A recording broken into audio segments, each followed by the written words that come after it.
Abusia interesting story bi ambese di hu komo sisi yi.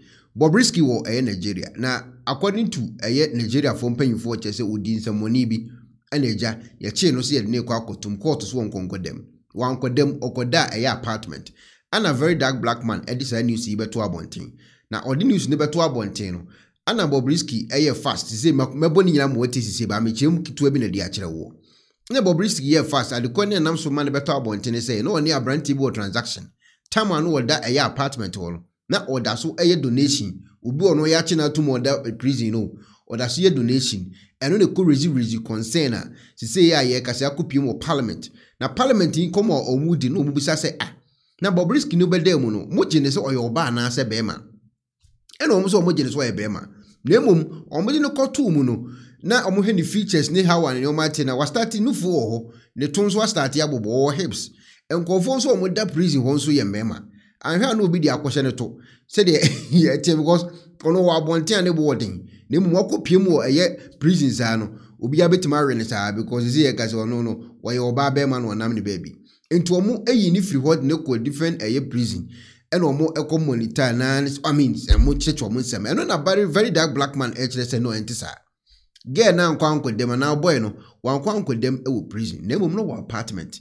Question ebuza ne say sa oba be man nsensem ya betuto mu Africa wali nsem beba o because see ya kase no okoye public hearing no omo ka ho asem parliament no omo buza say mo gene so oba na asem mo gene so be ma omo so mo gene so be ma na mo gene so be ma mo de ne koto hin omo so mo de ne kofra memanim na de wi ana nufu ne ne to abobo no omo hwemu anya ade be bo na wo so omo sa transfer ni free na very dark black man chen say one man transfer na free obi ahute na emum omo de ne kwa apartment ho no na no oye transactions edan o sha ono na se ya chi na tuma na se ejeli no obi oda prison na oye o si dan o Lagos baby enti nipa wo ye na dwuma no na sikasem no nye enti okobbo obesia ne ade ufiri nkofo bi obi ono dam no na omo ye start transactions no omo de omo nsa eto ne sikasem so money laundry ne sikasem so eno so yetwam ade afiri ho eno so firi ho a Bobrisky ni dam ono no ya chi na tumu no oye donations enti eno na akwakopi mo parliament omo discuss na beso okuti nsem ni bi obesiraji so onyo so omo hu oye oba na oye bema na ono ya chi ni tumi yeso oye oba anaso oye bema okodamu ha na the features bia start peja nufu abobo ne to abobo ise ba sa na wo se ni free ha na wuti atimi sampa akwa na wande mu prison no wande mu apartment yankoni ko full video betimi no comment aba. Afternoon everyone. I'm not very good with protocols, so I'll just say all protocols observed. My name is Kyei-Duah. I'm a lawyer and I'm also a troublemaker. Thank you. I'll now give the mic to Martins. Good afternoon, ladies and gentlemen. My name is Martins Vincent Ote. I am from Edo State. They call me Very Dark Man on Instagram. Now the camera is on me. Thank God the people that move powers are here. I would like to say the people of Borno State, a flood carried their house, so they've contributed a lot of money for the governor and is here to do something about them. So you people have to put focus on that before we move on. It's introduction, yes. Please. Yeah. Okay. And, dear colleagues, we didn't come here to play. Trouble I was referring to is good trouble, not bad trouble. Very, very good. Trouble towards development of our nation. Just introduction we want from you. Yes, my name is Kyei-Duah. I've done the intro already. So I respectfully withdraw if there's any misgivings. Thank you. Chairman, all protocol duly observed. My name is Aweruswo Genomuwe Esquire. I'm a legal practitioner and I'm the counsel for Bobrisky, Idris, also known as Idris. Thank you very much. Thank you. We will come to that. Gentlemen of the press, ladies and gentlemen, this is a speech delivered by Honorable Ginger Onsibe, Chairman Joint Committees on the investigation of disturbing allegations of corruption against the Economic and Financial Crimes Commission, EFCC, and the Nigerian Correctional Services during the investigation hearing on Monday, 30th September 2024 on the House of Representatives new building National Assembly complex. I welcome you all to this very significant investigative hearing on the allegations of corruption leveled against the Economic and Financial Crime Commission and the Nigerian Correctional Service by Mr. Idris O, a popular Nigerian cross-dresser also known as Bobrisky. It was reported that during his recent incarceration, Bobrisky was allegedly given separate accommodation outside the facility of the Nigerian Correctional Service due to financial inducements of some personnel of the Nigerian Correctional Service. It was also reported that some EFCC operatives demanded a sum of 15 million naira as bribe to give Bobrisky what is termed as soft landing in his case. Worthy of note is another financial inducement of an alleged 10 million naira to Falanas in their offer to Bobrisky to facilitate his release through the Minister of Justice using presidential pardon. Flowing from the above, it is very clear that these allegations of corruption are weighty controversies against two of the nation's key agencies. They are symbols of national unity, honor, and discipline. Hence, all must be ready to give the fullest cooperation as we try to get to the root cause and unravel the facts of the matter. Fellow Nigerians, you may agree with me that this development is very dangerous to the image of our country and democracy among the Committee of Nations, which calls for careful investigation, diligent analysis, and sober reflection. In course of our work, and looking sincerely at the terms of reference, we should be able to expose corrupt activities and risks. Need to keep public sector honest, transparent, and accountable, curb dishonest practices, and ensure public sector employees act in public interest. The danger of corruption in any public agency cannot be overemphasized, for it can result to financial losses, damage to employee morale, damage to its reputation, and lead to focus and resources being diverted away from delivering core statutory rules and services to the country. Corruption is an insidious plague that has a wide range of corrosive effects on the society. It undermines democracy and the rule of law and leads to violation of decent societal values. Widespread corruption deters investment, weakens economic growth, and undermines the rule of law. Corruption undermines public trust in authority, which can lead to civil unrest and unnecessary political dislocations and tensions. Today, we seek through probe into the allegations of corruption in Nigeria Correctional Services and the Economic Financial Crimes Commission. An unconditional comprehensive investigation into the damning allegations. You will agree with me that all allegations are reprehensible behavior, highest form of indiscipline, unprofessionalism, which must be confronted with absolute zero tolerance and severe consequences for would-be culprits. Therefore, our job as a committee is to engage in unconditional and comprehensive investigations of these allegations specified above. In fiercely resisting this scandal, which has caused serious rupture within the concerned two national agencies, this committee will not tolerate any compromise on its core values of integrity, transparency, and accountability. And we must be thorough and unbiased in our investigation. In the face of these brushing challenges, and I implore all us all to pay adequate attention in uploading valuable guidelines, practical strategies, and vigorous perspectives to ultimately prescribe reasonable advice to relevant stakeholders and punishment as the deterrence to others in future.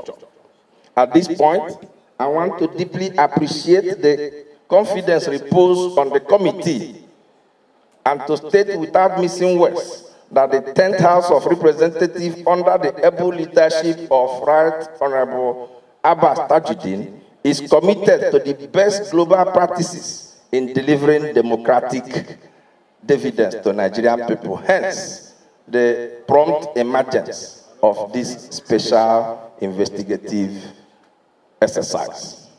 Before I conclude, I want to call our attention to the fact that we must limit ourselves to the subject matter for which we are here today. We don't want anybody to deviate from the reasons why we are here today. And the reasons why we are here today is very clear. And I have mentioned 3 of them. One is that the Economic and Financial Crimes Commission was accused of demanding and receiving bribes in the sum of 15 million to remove 2 counts of money laundering contained in the original 6-count charge against Mr. Idris from the Federal High Court. Secondly, that the correctional facility collected the sum of 15 million from Mr. Idris to place him in VIP accommodation, being an apartment outside the correctional facility for the duration of his prison term. Thirdly, that Mr. Femi Falana's son collected the sum of 10 million naira from Mr. Idris to pursue a pardon from President Bola Ahmed Tinubu through the Minister of Justice and Attorney General of the Federation. Conclusion. As a committee, we must be able to put on our moral armor to crack severely the foundation of these weighty and devastating allegations, to try and rescue the federal agencies involved from the brink of unprecedented danger and ridicule. Finally, we should also be able to evolve a strategy to jointly prescribe the culture of true professional ethos within the Nigerian Correctional Services and the EFCC. God bless you all and happy deliberation. Ginger Onwusibe, House Committee Chairman on Financial Crimes. Thank you, ladies and gentlemen. That was the chairman of the Joint Committee. Honorable members, distinguished guests, ladies and gentlemen, may I have the permission of the chairman to me and Bobrisky. So I don't see any reason why I'll be here and Bobrisky will not be here. Now, my lawyer will be the one to talk, and I will not say a word because I will not want to walk out on the people that would belong to be my father. So I won't say anything until Bobrisky is here and the EFCC chairman is here. Thank you very much. Let me crave your indulgence to say that I do know this is Parliament, presided over by the chairman of the House Committee on Anti-Corruption and very eminent members of this committee. Let us be bound by the rules of this business.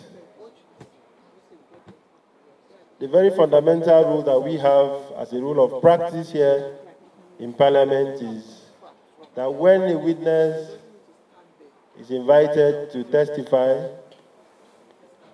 the witness can only leave the point of testimony upon being discharged by the chairman. And so with due respect to the first witness that has been called, I want to move with the chairman that the witness so-called, as it were, goes back to the point of testimony until he is discharged by the chairman of this hallowed committee. That is first. Then second, it is not the witness that sets the rule for Parliament. Parliament has its rule of practice. And so to that extent, it is from the chair that will determine the rules for this proceeding. So it's the chairman that can discharge a witness, the chairman that sets the rules. So to that extent, Mr. Chairman, may I move with respect a motion that the first witness as called to testify be sworn, as it is the practice of Parliament. Then we'll take it up from there, Mr. Chairman. This is serious business, and this is not the first time we're having an investigative hearing. Thank you, Mr. Chairman. I so move. I represent the Nigerians, especially the heartbeat of Lagos, which is solved. Mr. Chairman and the co-chairman and distinguished colleague, by virtue of Section 88, Sub 1, Sub B, this Parliament has the power to invite anybody and investigate any person. Therefore, it is an aberration for a witness to come before us and say he will not say nothing. Mr. Chairman, in line with the previous speaker, I 60. This House insists that the witness return back to the witness box and give them the second. I hereby second it. That Mr. Martins Vincent return to the witness box and continue with his presentations. If you are in support, may you say aye? Aye. Those who are against say nay. The ayes have it.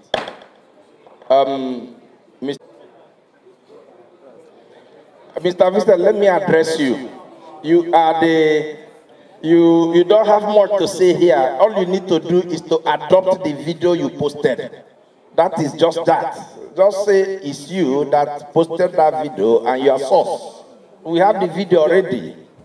Just say this video, you posted it and this is the source. It's just the video. That is the only business you have here. Then we can ask you questions.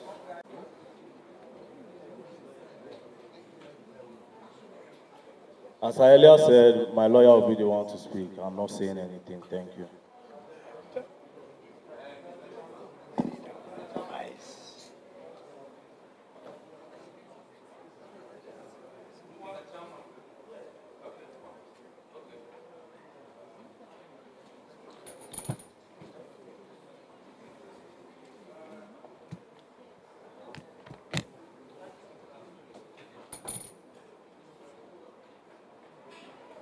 Thank you, Mr. Chairman, for yielding the floor to me. Mr. Chairman, I do not think that's taking this investigative hearing seriously. I think we need to move to the next level and get him compelled. He was the one that was invited. So if he came here with his lawyer, that is his own private business. He must talk to us because Parliament has invited him. And I don't think we should accept this from him at all. Thank you, Mr. Chairman. Mr. Chairman, permit me to say this. I think you are taking these things so simple. And that is why one of our guests is doing what he's doing. This is Parliament. We are not acting outside the Constitution that empowers us as a Parliament. It is bound on him, as you have called him to that witness box, to speak to us. Even adopting whatever he has been submitted, it also has to come from what he has said before adopting it. And also I want to add, for those who are yet to get there, it is your submission here that is final. What you say is final. And that should be abided by. If that is not taken, you can invoke the law of the house. Thank you so much. Yeah? Maybe he may want to talk to us because this is a Parliament. We have our rules here. You made these weighty allegations. you are supposed to lead this process. And I know that you thought well before you came public to make these allegations.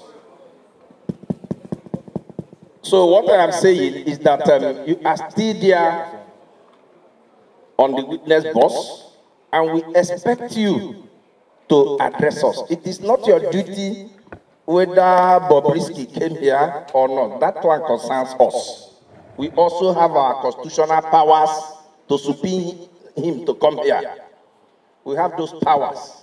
So you are not expected to dictate to us what we should do.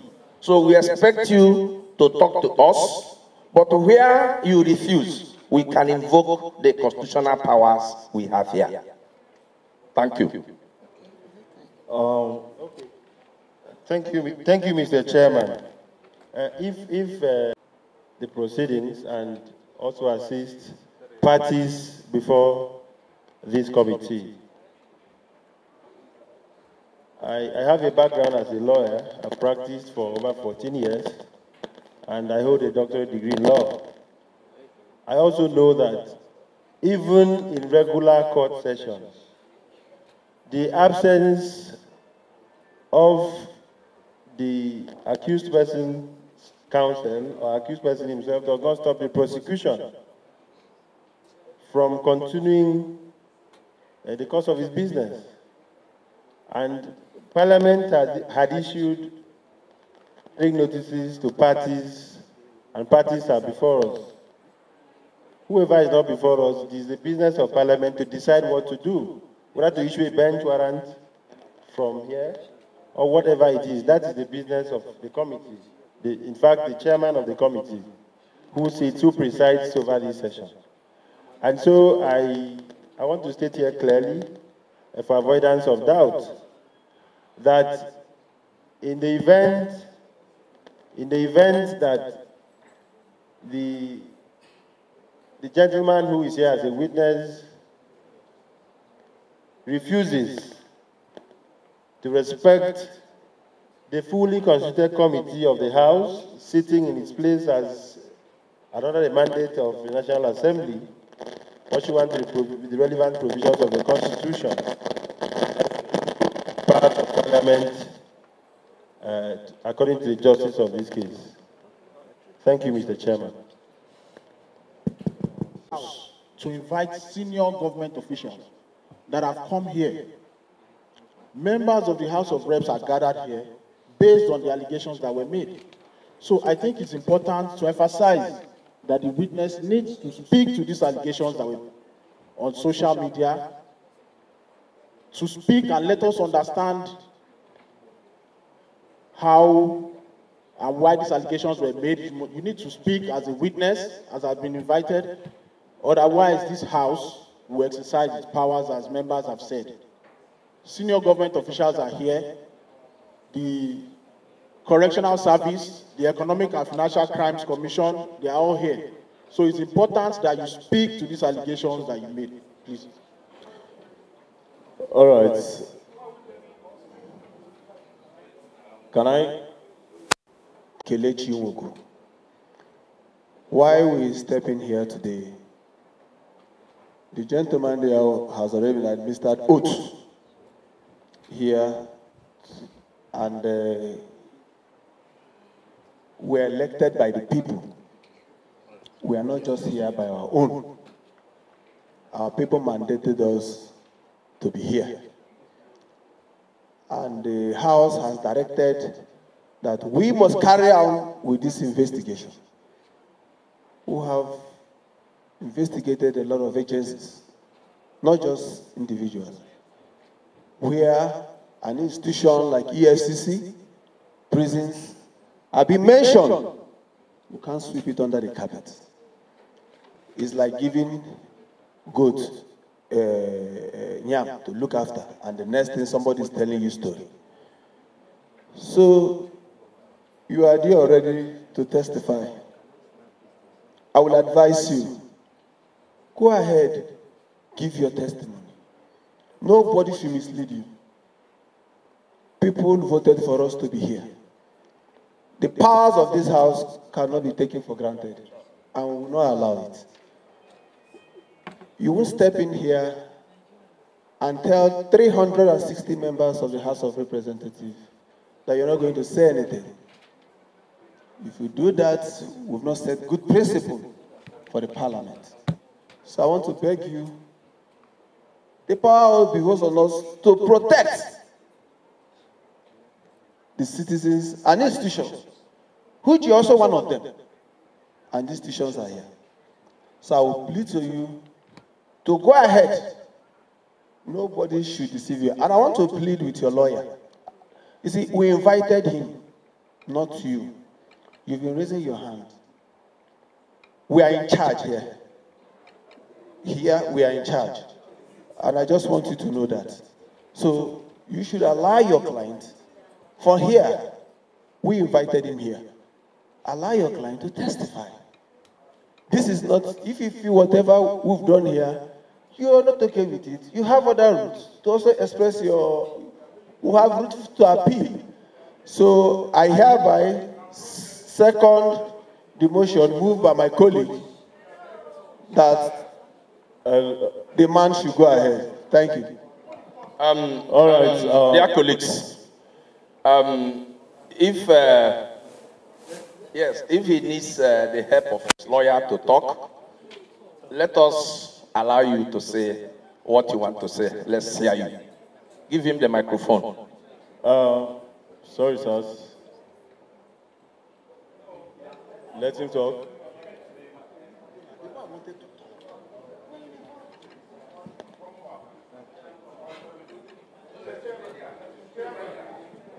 So basically, what he's saying is that the person who made all the allegations against the security agencies is not here. The person does not respect this house. That's what he's saying. Number two, I'm just re-echoing what we have discussed.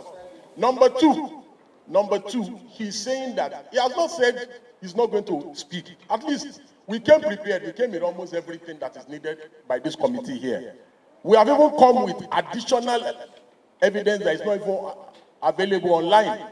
We have come with everything. So he's not saying, I don't want to assist the committee, I don't want to talk. He's saying because that person who should be here, who is not here, who has sent a lawyer to represent he or she, that him too is not going to talk directly, that he's going to talk through his counsel. That's just all he's saying, and nothing more. In addition, I would like to say, the man from my state, he said if I don't speak, they'll move a motion to detain me. I will not mind being detained until, I will not mind, okay, sorry, please. And also, in the voice notes, Bobrisky said something about a godfather. So it's obvious that there's a godfather somewhere that might maybe told him not to come, and then nothing will happen, because he has disrespected everybody here by not coming, and you are trying to force me to talk, and you are already throwing a little threat that you detain me. I'll stay in the cell. This is not my first time, it's not my second time. So I'll go and stay there until he's ready. But for now, I will not say anything. If I say anything, let me die. It's okay. The Learned Council, we have taken note of the fact that Bobrisky is not here. It is on us to decide the next line of action, not on you. He has let us know that you came here prepared. Why don't you allow your client to make his speeches and adopt the documents here and submit it? Yeah. Because let me tell you, excuse me. Yes, excuse me. Order, please. We didn't come here to play. We did not come here to play. That Bobrisky is not here. He is not the only person we invited. We invited EFCC, they are here. Members of the correctional services, they are here. There are other people who are also here. Even the prosecutor is here. The man you are accusing that withdrew the charges is here. It's not only Bobrisky.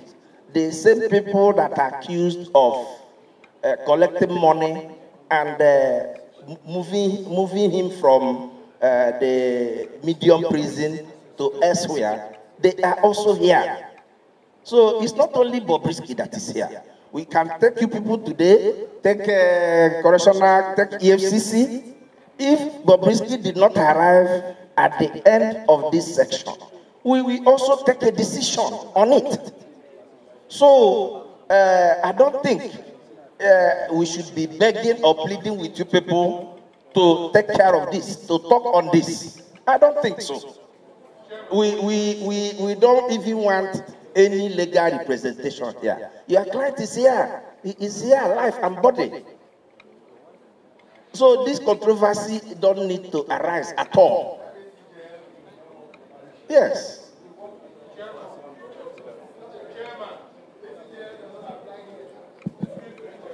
Mr. Chairman, honorable colleagues.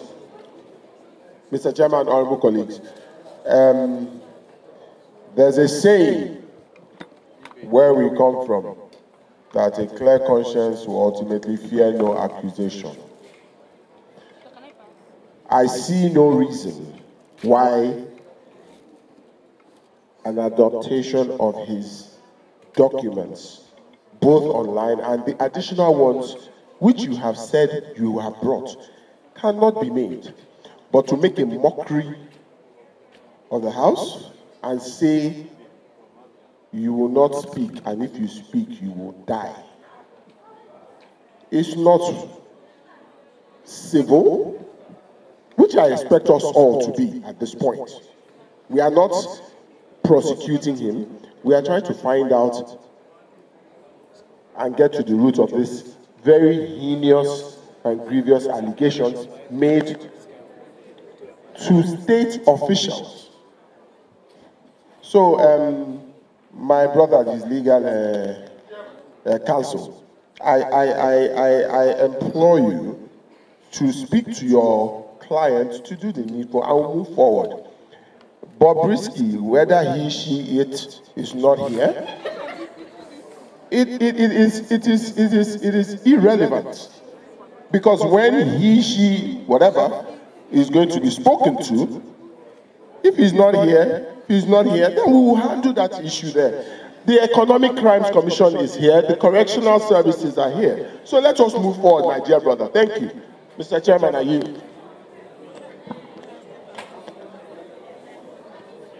Mr. Chairman, meeting him or not, that Bobrisky, who is the center of this matter, should be properly addressed so that we do not send a wrong signal. Already Bobrisky is claiming to be untouchable. Is claiming to be untouchable. He has put the EFCC in bad light. He has put the correctional services in very bad light. And this young man, even though his speech is very is unbecoming, I do not support the way you have spoken here. But let this young man not use us to shine. We must do the proper thing. Bobrisky should be addressed, issues should be addressed properly. If the man says, I talked about Bobrisky, and the Bobrisky is not here, please, I want him to be here so that you will hear what I will say. Bobrisky should be brought here. Please, my dear colleagues, let's not, I'm saying as a caution, if you want me to move it, it will be, if it is a motion, I thereby move that Bobrisky, okay, if we're not there.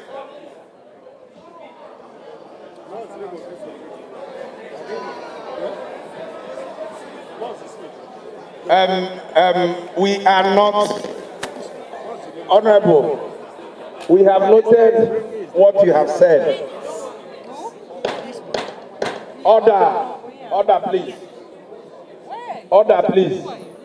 We have noted what you have said.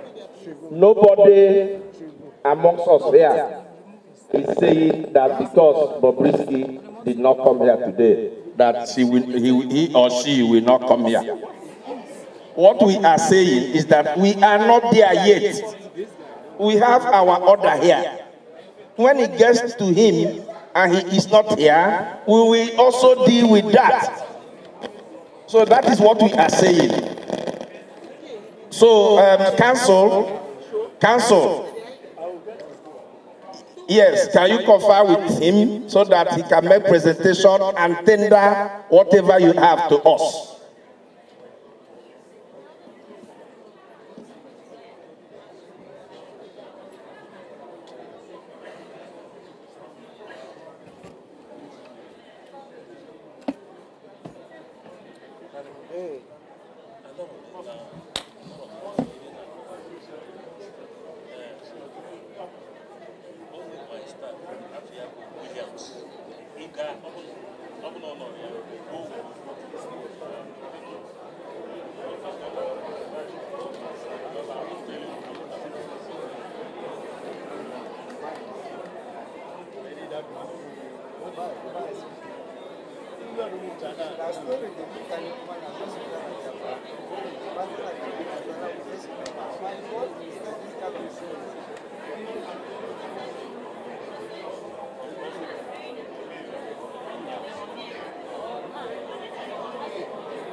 No, he's talking to his lawyer. You are with him? You are with him?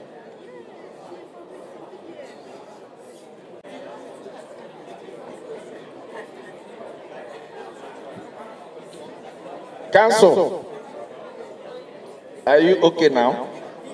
Yeah, so can we proceed? Order, please.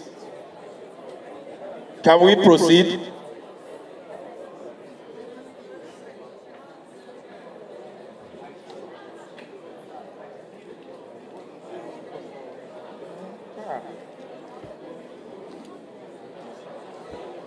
Can we proceed?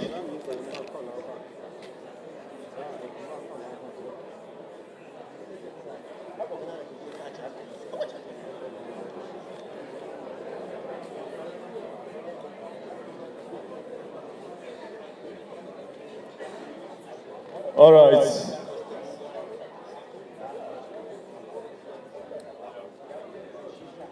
All right, can I go on to speak now?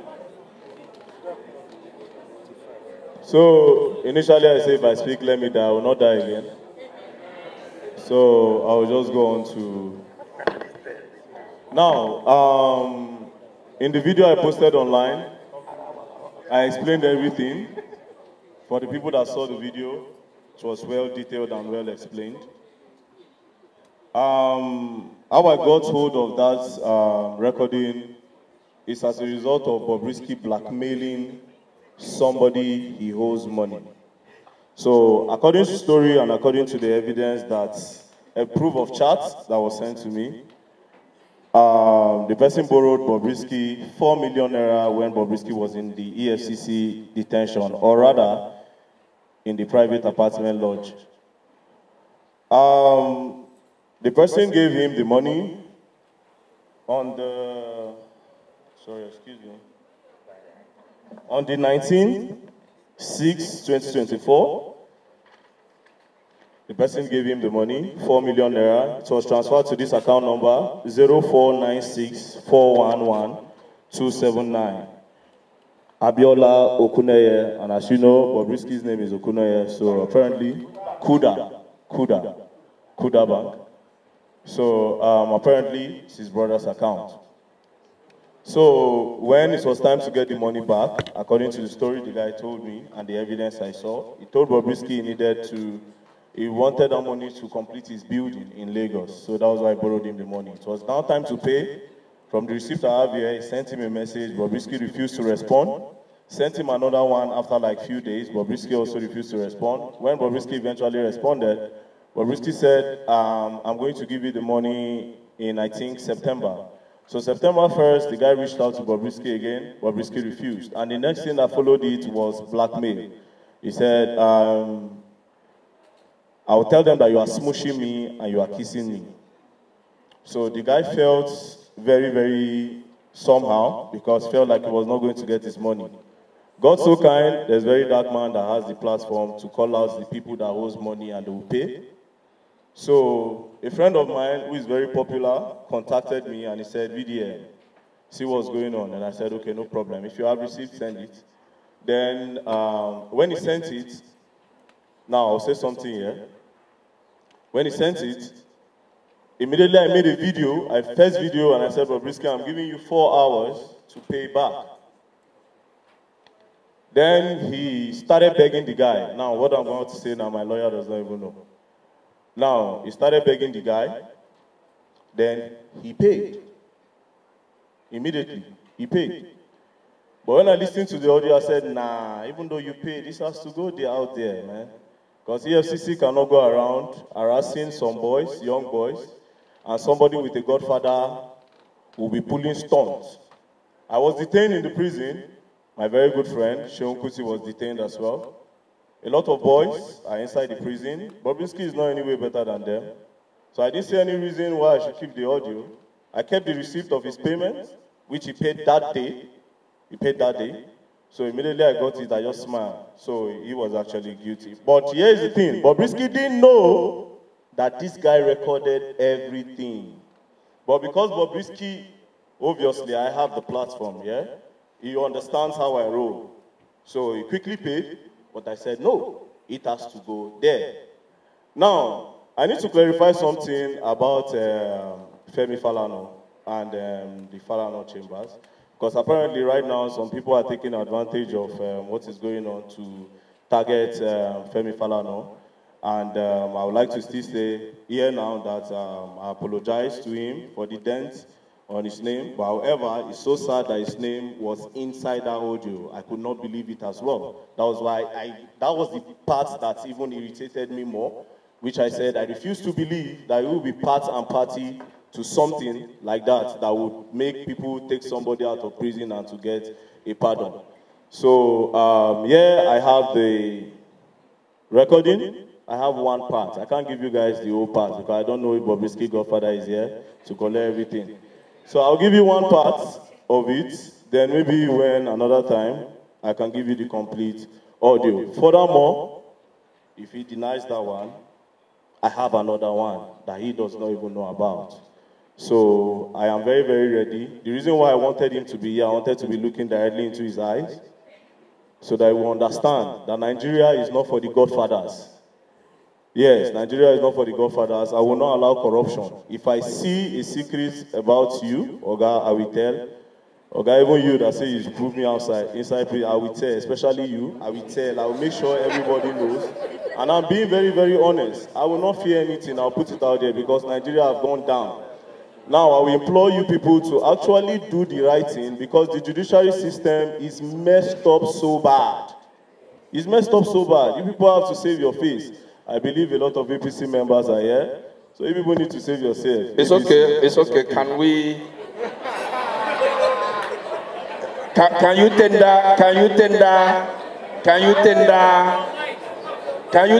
what you have to the clerk?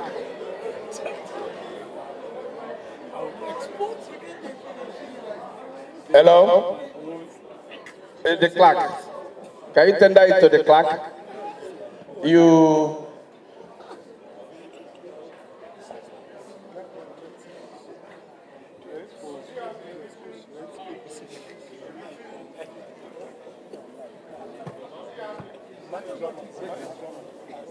All right, so I'll state the things I'll be giving. Okay. So I'm giving him the flash that contains the first audio recording. of about 5 minutes, 36 seconds. And then I'm giving him the first receipt for transaction the guy made to Bobrisky. Also, some part of the charts, and then the return of the money, which was on Tuesday, September 24th, on Tuesday, just 6 days ago, I think. Then the charts acknowledging when he was disturbing the guy that he wants to refund immediately after he saw my video. And then, yes, the charts. And the charts where he blackmailed the guy. There's a particular place where he blackmailed the guy. The chart also asking for the money. As a reminder, we even like to read one part for September 4th. He said, "Dear Bobrisky, this is a reminder for the return of the loan amount of 4 million naira as agreed. The due date for the return is September 1st. Mind you, this September 1st, it was Bobrisky that gave him the date. Then he said, kindly use the attachment account details to send the refund. Then he sent his account number. So because he didn't get it, he came to me. So I'll read the part of the blackmail that made him. Because, yes, I would like to clarify that the guy said he's not gay. I don't know, I don't live with him, but he has kids. So he said he's not gay. Okay, so this part, after requesting, sorry.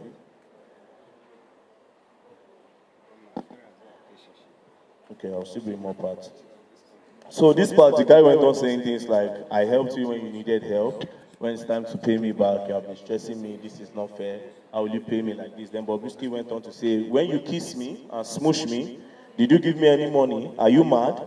Your visit to Nigeria that you kissed me in Lagos, did you give me anything? I didn't ask you for money. No, because I am fucking okay. If not EFCC, you think I'm going to ask you for money?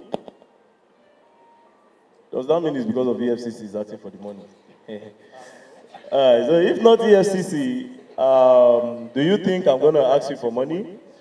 You are typing all this message to someone, help you post flyers without collecting anything from you. Wow. Go ahead and call me out. I will respond to you on IG. You know I am shameless and I don't care. You will get your money, I have your account. I don't want to look like someone that is ungrateful. But threatening me that you give me 24 hours is the height of it. I am waiting for you to post or call me out. So apparently the guy told him he was going to tell me. So these are the evidence I'm going to present for now. Additionally, after this, there's a second one and there's a third one, of course. Okay. And I'll give everything. Thank you. Dear colleagues, do you have any? Okay. Well, I would just need. He has received it. The clerk has received it. They have done that. Let's take. You have received the clerk. Okay, good.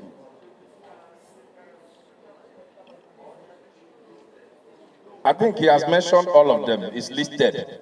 It's listed. So my name is Kafila Togbara. I represent Koshofe Federal Constituency. I'm from Lagos State, the Center of Excellence. Honestly, I can't believe I'm sitting in this house because of, as an individual, I'm speaking as an individual now, because of a Bobrisky or a very dark man. Because this house has very, very important things to do. In fact, a lot of us have like 3-4 meetings holding somewhere else that we are supposed to be attending. But we are here because of our institutions that have been mentioned in the matter. And then we have somebody come here that say that he will die if he has to speak. And you have finally spoken. Hello! You have finally spoken. And we are happy that you have spoken. Before now, we are supposed to have had all the necessary documents, even before we came here. I called the clerk now to ask him that what documents do we as committee members have to work with before we even came here in the first place. We don't have any documents here to work with, and we are just collecting the documents here now. This is very, very untidy. And our institutions that are here, we need them to defend themselves. There are a lot of fake news in the air, and I'm also aware that Bobrisky has sued for ₦1 billion, claiming that the voice note is AI generated. Whatever it is, we don't have by the Bobrisky lawyer that is here. What is the reason why Bobrisky is not here? Is there any serious reason why he or she is not here. Is he sick or what? So we need to know. So please, I want to appeal that the aspects that concerns our institutions should be addressed. Let us know where we are going. We have very serious matters to attend to. Thank you very much. Vidagada, member representing Ojuabi Federal constituency. I'm from Benue State. Mr. Martins, yes, sir. I had listened to you, though you didn't die after you spoke. Exactly. And I pray you will not die. Amen. And such negative things will not come out from your mouth again. Amen. While you were speaking, I was listening keenly. I was trying to ask myself, where is that evidence that is really connecting the security agencies or this institution? Because from your narration, I discovered that it's just a mention of, oh, this said this and that said this. Though at the final stage, you said that you have second phase, third phase, probably fourth phase document to submit. I really want you to establish for us the connection that brought about this corruption that was highly mentioned, especially at the EFCC and that of the Correctional Center. That is where the bulk question is. And also, as I said here, let me tell you, if some of these things is not clarified, they might think also that they have bribed us to the lawmakers. And this will not be taken lightly, because for some of us that are seated here, we are here to defend our country and this honorable institution. So I really need you to throw light to tell us what is the connection, these two agencies. I really want to know what is really your evidence to that, to some of those things that have been asked. Thank you, Mr. Chairman. All right, this is the main reason why I said Bobrisky should be here. I think now you understand why. This question is supposed to be for Bobrisky. He was the one that used his own mouth. He has the experience. He went to the prison. He was the one that moved. He was the one that said they took him to a special prison. It is not me. You can't ask me that. I'm sorry, sir. So the evidence, you can get it. I'll break it down.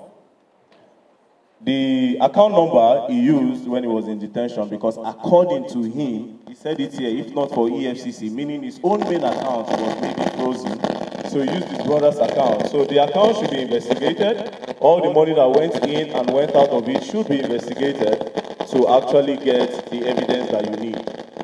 Also, why this is actually believable for me, there was money laundering charges, everybody knows. From nowhere, no more money laundering charges.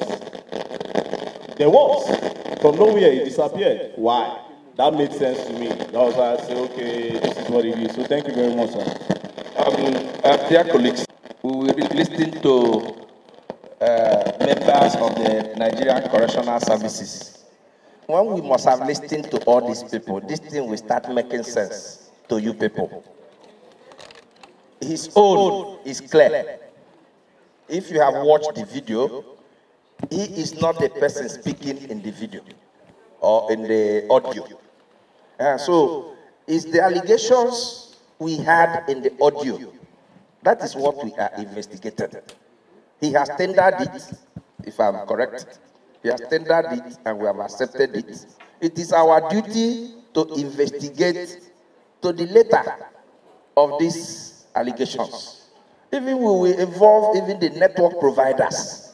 I can assure you that we will get to the root. The issue of whether he was detained in the medium or maximum, we are also going to listen to these people here today. So let us not rush some of these things. If we have any other person who wants to ask questions to him, so that let him take his questions, we can bring the next people to this place. And so that we don't misunderstand ourselves outside the precincts of Parliament. The essence, I moved the motion first and foremost. My name is Dr. Patrick Umo. I moved that motion for this investigation to be carried out. Now, the investigative hearing is premised on the fact that there are two principal institutions created by acts of parliament. The first is the Economic and Financial Crimes Commission, and the second is the Nigerian Correctional Service. And as an institution of parliament, we have a duty to protect the image of our country. And it is just not enough. It is not just enough for us to fold our arms and watch either the veracity of what is said or the propaganda against our institutions. And so it is this kind of investigative hearing that will expose the veracity, the correctness or otherwise of what is on ground. As a parliament, we are not here because of Bobrisky or VeryDarkMan's. We are here because two principal institutions of the Federal Republic of Nigeria are affected, and that is the EFCC and the Correctional Service. And again, this is not to prejudice whatever investigations we are going to do.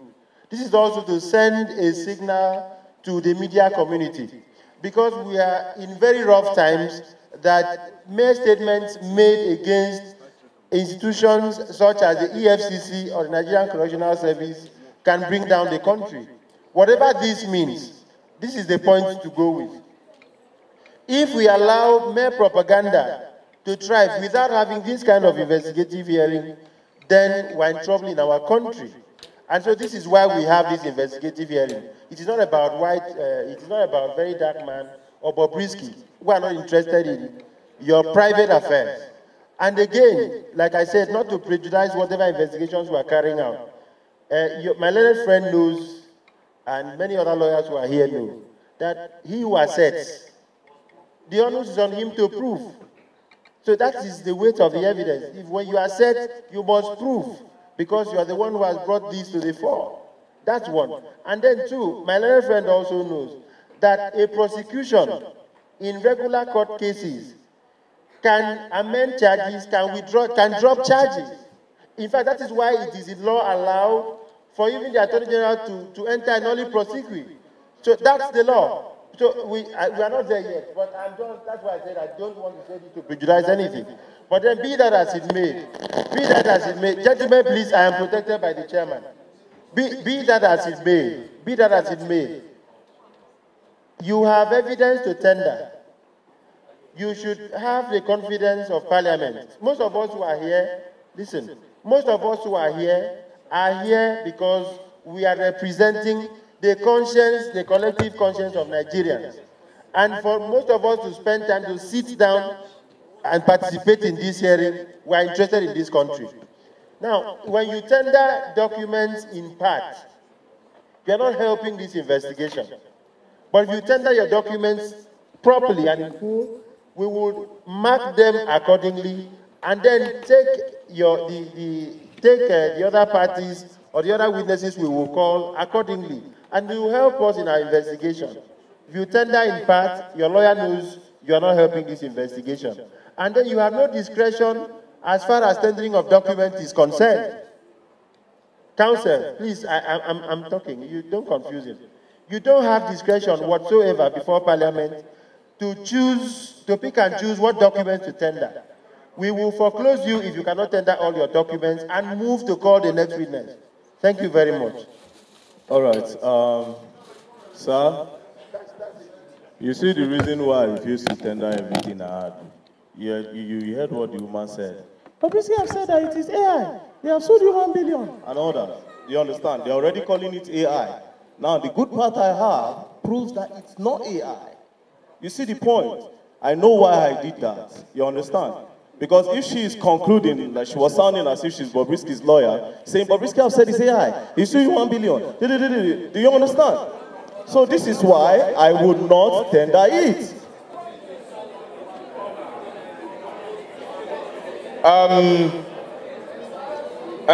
Order, please. Order.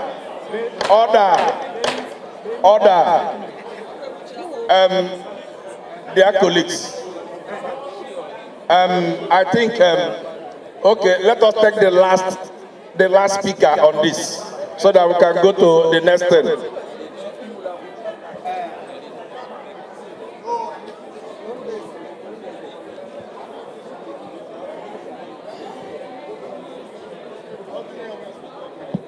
Thank you very much, Mr. Chairman. My name is Kabir Tukura, and I represent Zuru, Fakai, Donko, Segu, and Sakaba Federal Constituency institutions. I would want to call on VeryDarkMan. VeryDarkMan, you must respect this house. And to respect this house, you must not ridicule or make a caricature of any of its members. And I want you to withdraw the statement on addressing Honorable Kafilot Ogbara, how she speaks and all of that. It is very disrespectful, and that is not good. And you should withdraw that statement. That on the side. Mr. Chairman, a lot of speakers have spoken, and that this investigation is not about VeryDarkMan or Bobrisky. That's true. In as much as you cannot take them out of it because they are the principal actors. What I want us to understand principally is there was an allegation, and that allegation stemmed from that phone recording. So whatever we do here, if we don't listen to that recording, I think we are leaving the crux of the matter. So I urge us to allow the media to play that recording for us to listen to, and then from there we take on what we need to do. I so move, Mr. Chairman.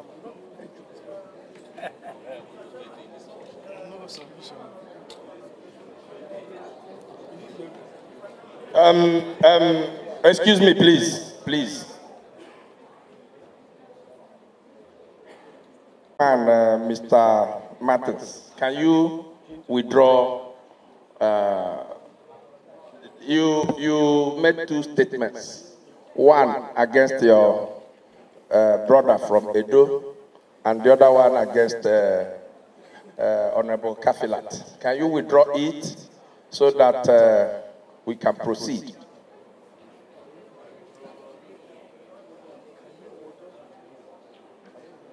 Can you put on your microphone? Can you put on your microphone? I withdraw the statements made to our elder statesman from Edo State. I'm very sorry, sir. And Mama, I'm also very, very sorry, and I withdraw it. Thank you very much. The audio. I think I posted that audio on our platforms. And I posted that audio day before yesterday to allow members to listen to it, so that I don't think there is a different audio he has. And he has submitted it. Hello? A different audio, but there is more to the audio. So I gave you what I actually brought here. I'm not sure if I brought the complete one, but what I have here is what you have heard.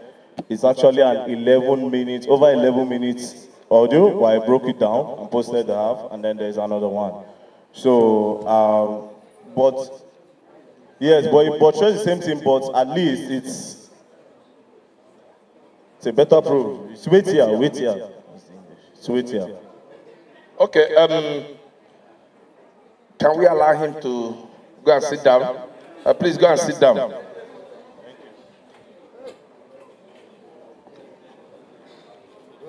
Clark, who is the next person? In absence of Mr. Okunaya Idris Olarewaju, Mr. Okunaya Idris Olarewaju, aka Bobrisky.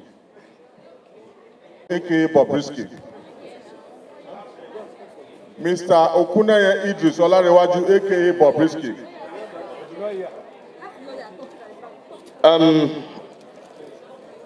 Dear colleagues, I don't think it's in the culture of this parliament to have legal representations in issues like this. So we are not going to accept legal representation. Like I said before, when we get to every stage, we address it. This is the time now for us to address the issue of the absence of Mr. Idris. Yeah. Is it? Okay, legal counsel, can you tell us why he is not here?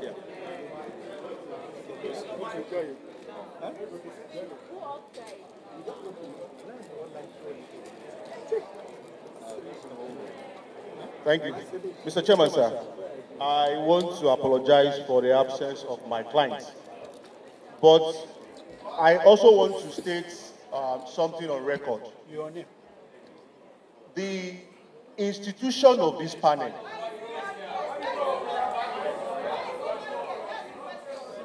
is not feeling fine. He's not feeling fine. He's under the weather. Excuse me. Sir? Let me lay foundation. Order, please. Order, please. Mr. Chairman. Order, please. This is supposed to be a committee of fair hearing, isn't it? No, order, please. Let's hear him. Let's hear him. Let me lay foundation. Let's hear him. Go straight to the point, please. Okay, thank you, Mr. Chairman. Mr. Okuneye Idris is unavailable absence because of his ill health. But I came in from Lagos this morning to show respect to the committee. Now, the issue of it's okay. It's okay. That's okay. No. It's okay. He's not here. No, I think I'm here. No.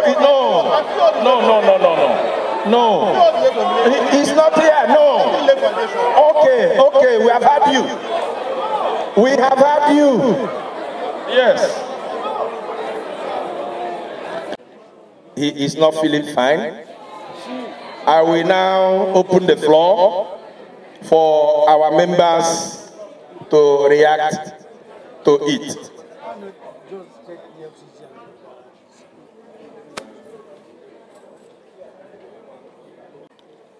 And I represent the good people of Okwa East and West Federal Constituency in Abia State.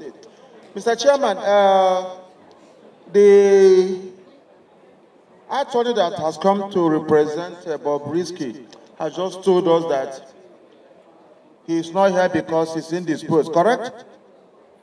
He said he's not feeling well, not so. Do you have any letter from the doctor or medical report? So that you should have said it. For you to have come here and given all that kind of excuse, you should have been accompanied with a medical report to say that he's so unwell that he cannot be here. So please, when next we invite him, we hope he will be well by that time. Thank you. My name is Honorable Engineer Dominic Ifeanyi. I know that our letter was addressed specifically to Bobrisky. The council, can you give us a letter from him? Because anybody can come here and claim that it's council.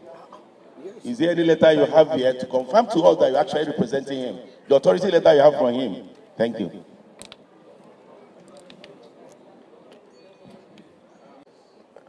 Carried. We are going to invite Mr.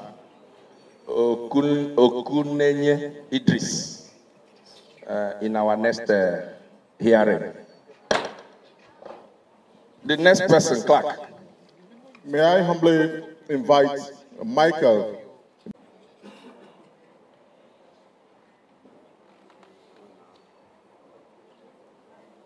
Mr. Chairman. Hello. Mr. Chairman, honorable members of the House, the distinguished Controller General of Corrections, Chairman EFCC, very senior colleagues, distinguished ladies and gentlemen, good evening. My name is Michael Benson Anogwa, Deputy Controller of Corrections and the officer in charge, Medium Security Custodial Facility in Kirikiri, Lagos. And I stand here to defend that Idris Okuneye Olarewaju was interred into the Nigerian Correctional Facility Medium Security Custodial Center in Lagos on the 12th of April with a valid warrant and a transfer order from Ikoyi Medium Security Custodial Facility. The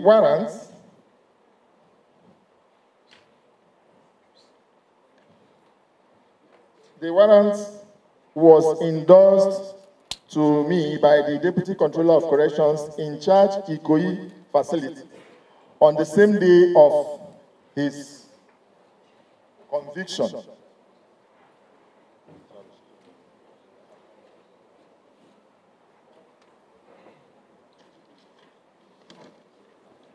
This is the warrant, and I believe strongly is attached to the documents that we have submitted to the committee.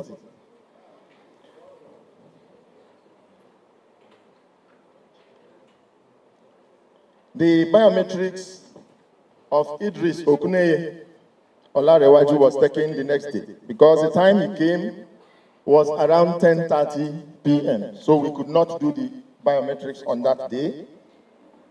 So we did the biometrics on the 13th of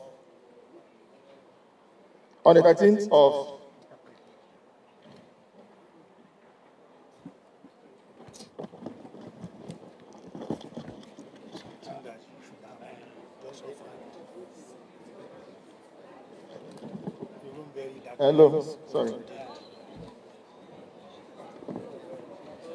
On the 13th of April 2024, I want to get the biometric picture, please. You don't need to. You have submitted the document. It's there already. I don't know where it is. When they tendered Where is that? Yes. You should just go ahead. Let me stop this man because first. Something that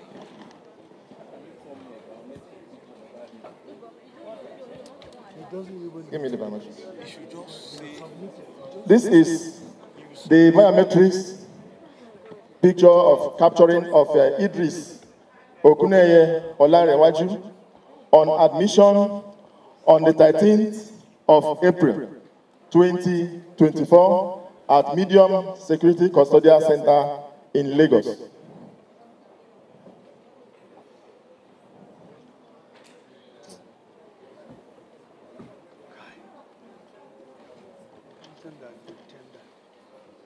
During the time that he spent at Medium, because Idris spent 10 days at Medium facility in Lagos. 10 days. He spent 10 days, 12th to 22nd. Idris Okuneye Olarewaju, refusing to eat prisons or corrections ration, decided to apply for self-feeding. Self-feeding is approved in our laws. And this is the photocopy of the approval application for self-feeding where he nominated. I'll get the original for you. The original is also here.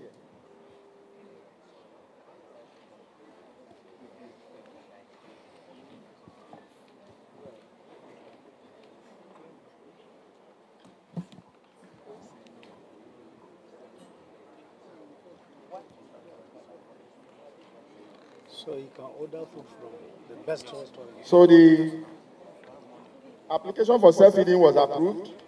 This is no, it's not this. And he, Idris Okuneye, nominated 2 persons that will bring in his food to the facility within the period he was there. The persons he nominated were Okuneye Idris, Okuneye Abiola, and Moji Okuneye. Okuneye Abiola and Moji Okuneye.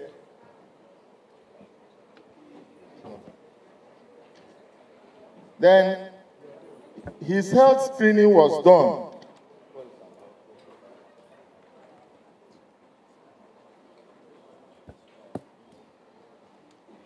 During the admission, we discovered that Idris had a peculiar features that can not allow us to put him in a general apartment.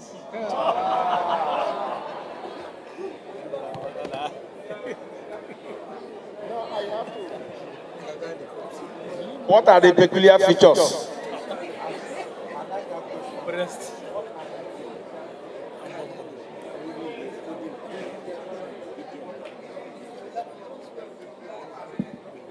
Features, please.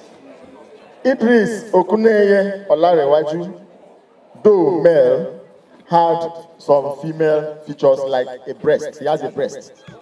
Yes. This is the original of the medical examination done by the facility's medical practitioner, a qualified doctor, Dr. Ifeoma Okpalopa. In this, the admission board had to enter into a meeting to discuss on the best practices and the best way to manage him. Then we arrived at the conclusion that we have to put him in a protective custody, which we did. And he spent his time at Medium, the 10 days, in our P ward room 2. P ward room 2 of the facility. And alone in that particular room. Why we did that is that because we have to abide by the international best practices and according to our laws. If you look at the Correction Act, Chapter 21A, you find out that we have to abide by the international human rights as approved by the United Nations. And because of the United Nations Act, that's Chapter 21A of the Corrections Act, and also Chapter 13 of the Corrections Act, 1A, I to V. 1A, I to V. Is section, sorry. Section 13, 1A, I to V, where we have to look at certain features of an inmate before we use a particular management style. Corrections management is not done on social media.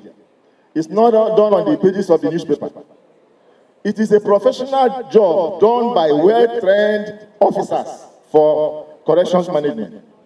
And everybody, notwithstanding that our laws maybe have not actually recognized the issue of someone being a transgender, but we have to protect him. His rights are sacrosanct. His rights is important for us to protect. And that is why we don't have to, if we throw him into a general cell, before the next morning they'll bring out a dead body. Because there are a lot of people there who are convicted and are standing trial for rape and even sodomy. So we cannot allow that. If we had allowed that to happen, the same public that are clapping for VDM and Bobrisky today will begin to cast aspersions on the Nigerian Correctional Service for not managing Bobrisky well.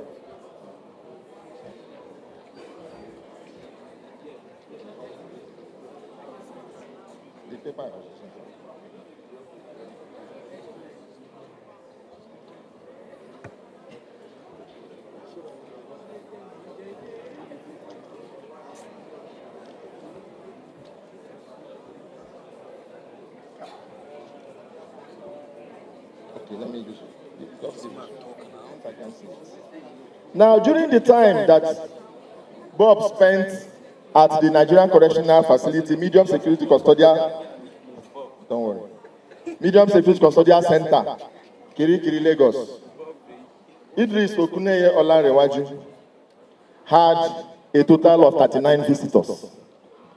39 visitors. I have the record here. And the visit form that we have, we designed, that we use, the visit form has position for the name of the visitor, the visit date, the visitor's address, visitor's phone number, visitor's occupation, the name of the inmate that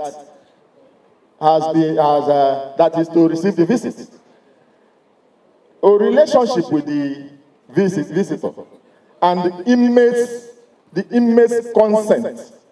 Before you see an inmate, the inmate will have to consent that he or she wants to see you. So after filling the form, on 13th April 2024, Idris Okuneye Olarewaju had 6 visitors. Abiodo Okuneye, Kyei-Duah Okuneye, Adebolo Okuneye, Abiola Okuneye, Bukola Okuneye, and Mrs. Moji Okuneye. These are the 6 that visited on the 13th. On the 14th, he had one visitor, the legal counsel, Barrister Nike Gonkews.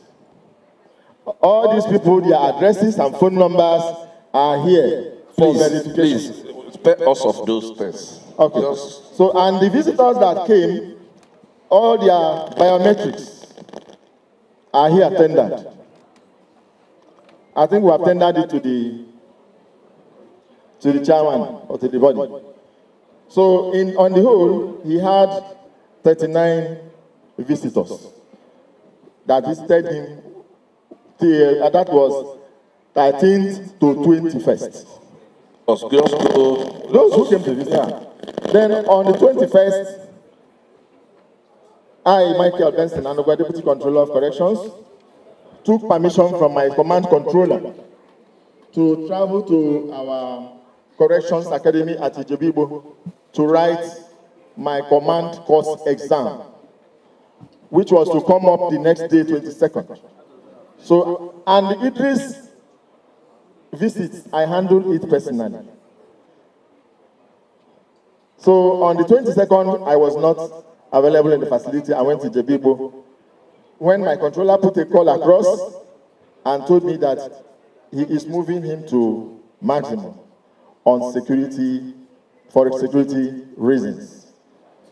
He's not supposed to tell me, he's the command controller, but he gave me that respect and called me to tell me that look at. I said, no problem, sir, go ahead. And he was moved to maximum on the 22nd of April 2022. So the account I gave is what happened at medium between 12th and the 21st of April 2022. Thank you, sir. We have, yes, we'll take it one by one, please. We have listened to him. I understand that what category of people do you keep at the medium security, and what category of offenses do you keep at maximum? Thank you, sir. As the name implies, medium security, mostly the people we keep at medium security custodial center are mostly minor offenders and first offenders as well. So it's sometimes that we have, because of overflow of the big custodial centers that manage big offenders, that they bring some of those big offenders to medium to give space. Was there an overflow? Because I want to know the reason why you should take somebody who just committed an offense of abuse of Naira to maximum security, where you keep people who committed maximum capital offenses. Because I want to know, because it's at this point that we need to trace this allegation of the fact that he was not kept, he was kept outside the prison environment. Because I want to know why he was moved from the medium to the maximum. What is the reason? Okay, sir. The reason is, one, there was social media hype because Idris' friends and some family members donated chairs, 21 plastic chairs, to the visit area environment that doesn't have, they have inconvenient chairs. Chairs were not enough. So when they come to visit sometimes, hello, when they come to visit us, they discover that there is lack of chairs. So they went and donated chairs and wrote the name of Idris Okuneye Olarewaju as the donor. Then the next minute it went viral on social media, sensing that this may cause security breach. the controller took action. Who moved him? Who moved him? I was not present, but my... let me say. I was not present, but let me tell you. Excuse me, are you trying to say that up till now, even when you came back, you don't know who moved him? No, I said my command controller. Order, please, order. They should, people need to understand our hierarchy. We have a hierarchy. Yeah. We have a controller general. That's what I'm saying. Who moved him? The state command controller is in charge of the whole of Lagos State. He can move into any facility. If he sees... Is it the state controller that moved him? Yes, he's the state controller, sir. Good. I hope you have cameras around the premises, CCTV, around the premises of the prisons, the correctional facility. Sir, medium, no. You don't have cameras? In medium, we don't have. Excuse me. Do you have cameras in the maximum? In maximum, we have. In medium, we don't have. Can you tender cameras from when he came into the maximum and also when he left the maximum? I'm not the officer in charge maximum. No, the question is a general question because they are listening. Because we want your leadership to give us a footage of the CCTV of when Bobrisky came into the maximum and when he left the maximum. Secondly, like you have tendered the visitors row book. Yes, sir. How they visited him in the medium.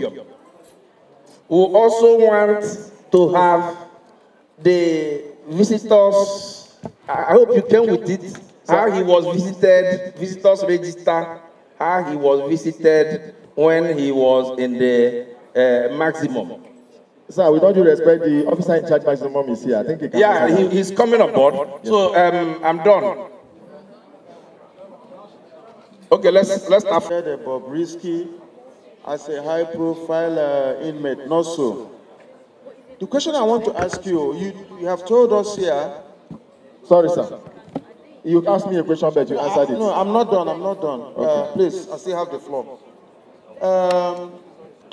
You told us that Bobrisky has a very special feature, not so, yes, that he developed a breast. Or he has breast, not so. And hips as well. And hips, yes. No problem. So did you, when you were entering his details, was he classified as a woman? Yes or no? Sir, we don't have rights. No. Was he classified? No, wait, hold on. We don't answer that. Was he classified? He's a male. He's a male. As male. So what was the business telling us that because he has breast, he has Nash, that his case has to be treated in a different way? That's number 2 question. Number 3 question. Let me finish, please. Number 3 question. He also did say, he did mention to us that they were bringing his food from outside. Correct? He was not eating the prison food, not so. If you are inside, yes. His food was coming from us. Okay. Is it allowed by law? Yes, sir. What if they had poisoned the food and he dies in your custody? No, what would have happened? We have our rules. Okay. Thank you very much. That's all I have for now. The controller had to intervene. The donation was made by my question is the donation was made. Sir, hold on, please. Is it yes or no? Is it the tradition that an inmate in custody can make donations while they are in custody? No. All right. So then going to my other question. If you look at pages, sir, do you have it? Okay, Mr. Chairman, I have requested for 2 documents. The first one is the paperwork the day he was admitted, and the second one is a discharge letter the day he was moved from that medium security, and you have an admittance letter when you took him to the maximum. I have all that, sir. Okay. Mr. Chairman, I'm requesting for that as well. And officer, Sir. now, don't you think the donation of those chairs would have influenced the movement of Mr. Okuneye from medium to maximum? That was what influenced it, sir. No, don't you think that would have influenced? Because when we talk about corruption, yes, that an inmate donating to the correctional facility. Now, I asked before, you said no, it's not a tradition. But yet you received it and you accepted it. Sir, I want to tell you, I told and you. You wrote, hold on, sir. The chairs even came with his name imprinted on them, correct? I was not the one that received it, sir. I told you that I traveled. Sir, you are representing your institution. Yes, but I will tell you. Sir, are you representing your institution? You are old, sir. Be careful. I know. So if you are old, be careful what you say. You remember that I said I went for exam on the 21st.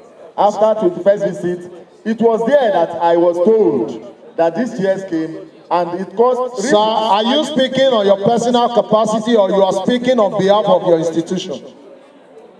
I'm speaking in my personal capacity as the. So who is going to speak on behalf of your institution, sir?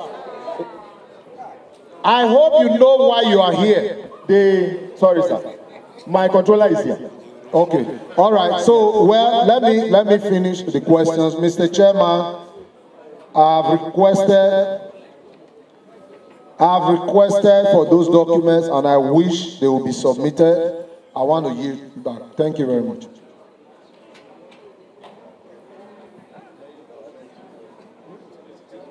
From a facility to another facility issues from the state controller, the command controller.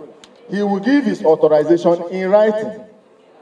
And when you receive the authorization, you write your own transfer letter to the next facility where the inmate is going. There is 2 forms that we complete that will accompany the letter, Forms 5 and Forms 5A. Those 2 forms, you send it to state controller to sign it. When the state controller signs that Form 5 and 5A, you come to your facility and keep the Form 5 as the evidence of the movement. And use the Form 5A and your letter to carry the inmate to the next facility. When you get to the next facility, there's what we call body receipt. Body receipt will be issued to you by the records officer in that facility to accept that they received this particular inmate. All those documents, I submitted them, sir.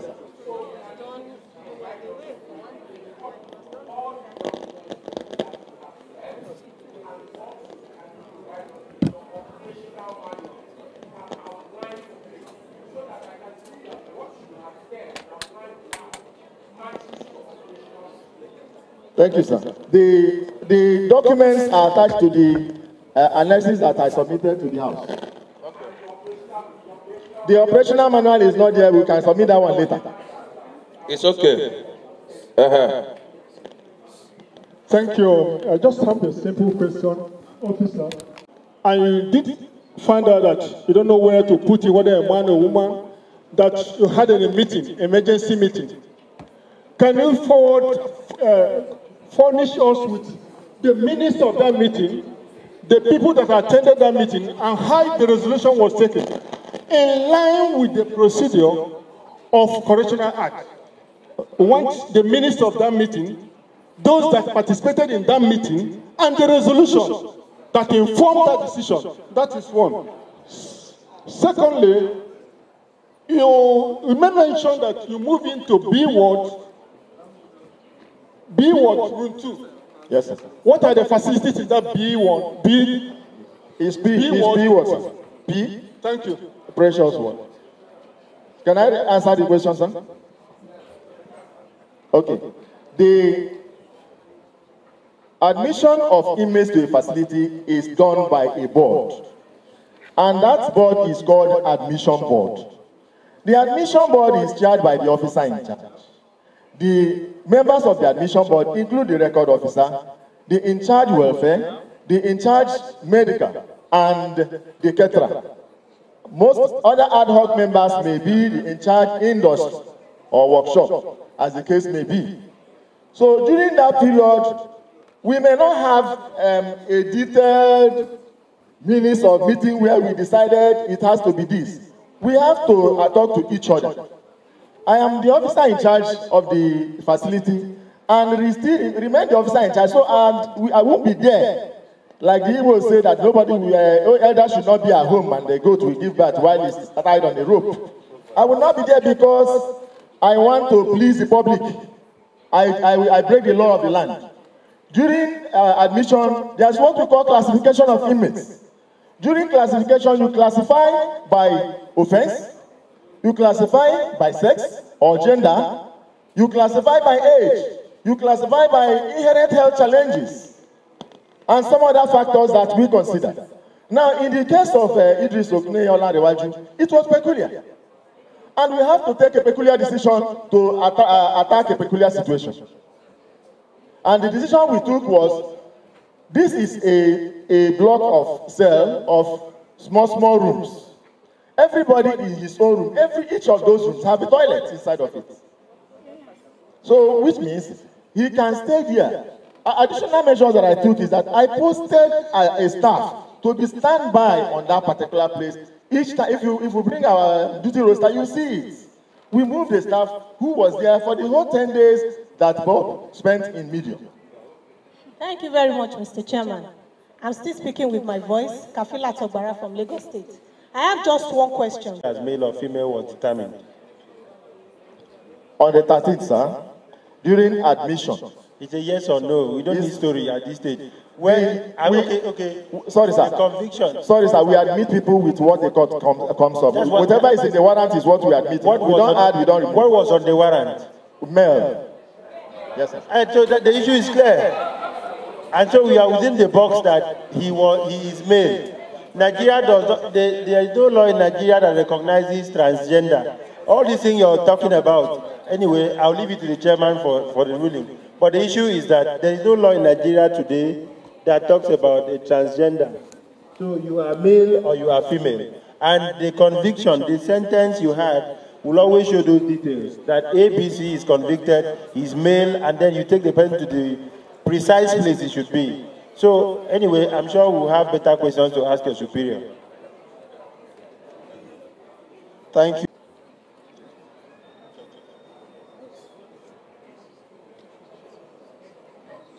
Mr. Chairman, I'm yielding him the microphone, sir.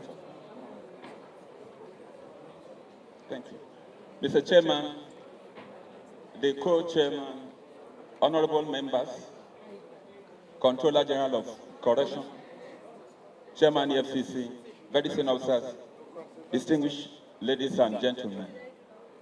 My name is Ben Rabbi Friedman, Assistant Controller General of Corrections, in charge of Zone A.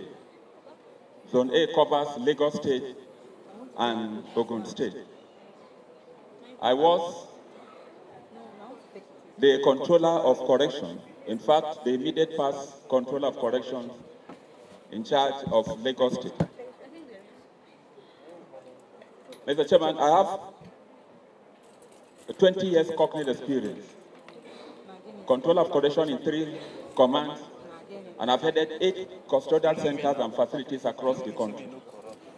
On the 12th of April, 2024, at about 15:30 hours, I got a call from the Deputy Controller of Correction in charge of Ikoyi Medium Security Custodial Center that Idris Okuneye-Olarewaju, popularly known as Bobrisky, have been sentenced at Federal High Court, Ikoyi, and that they were on their way to Ikoyi Custodial Center with a large crowd.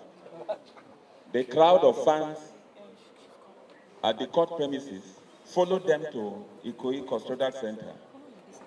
And it was such that the facility Kyei-Duah being in the center of the town, sandwiched by urbanization, the traffic jam, the gridlock within that Kyei-Duah axis got up to Falomo, and inmates that were returning from court could not have access to our facility. On the strength of that, pursuant to Rule 163, Sub F of the Nigerian Correctional Service Standing Order, I authorized in writing a letter backed by a warrant. The chairman, I'd like to report that movement of an inmate from one facility to the other must carry a warrant, a valid warrant. That warrant is called Form 5 and 5A. Transferring him to medium security custodial center, Kirikiri, that same 12, for operational and security reasons, because Kyei-Duah is very congested and there were a lot of concern for the security implications. I'd like to confirm to this honorable committee that on the 12th he was moved to Kirikiri medium. That same 12th, he spent about 3-4 hours in Kyei-Duah. He got to Kirikiri and he was admitted. He stayed in Kirikiri medium for barely 10 days. And I had to move him. I had caused to move him out of Kirikiri medium to Kirikiri maximum, exercising my powers as provided in our rules. Because the Controller General of Correction transmitted a call to me that there was a trending video on social media that Bobrisky donated some plastic chairs to our facility. And he asked me to find out, address the matter, and report back to him. On the strength of that directive, very firm directive, I rushed down to Kirikiri medium. And I confirmed that 21 plastic chairs were donated to the facility. On further inquiry, it was confirmed that those chairs were donated by relations of Bobrisky. Granted, the officer in charge, who is a deputy controller, got permission for me to travel to write an exam at Ijebu that morning. So I entered the yard and I did two things. Firstly, I ordered that those chairs be removed from the visiting hall outside the premises where visitors are processed, and they should be taken out of circulation. Secondly, I had to go to the cell to see Bobrisky, and I told him that we will not accept any donation from his family or friends or himself to our facility henceforth, because it may create a very faulty impression about the reputation and integrity of the correctional service. Secondly, I effected his transfer. I ordered his immediate transfer from medium to maximum. How was he transferred?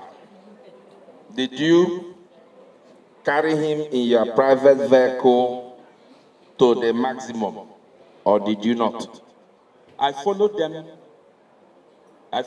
to maximum. The vehicle we use in transferring, because of the urgency. Where was he? Was he in your vehicle, or was he in the official vehicle of your district?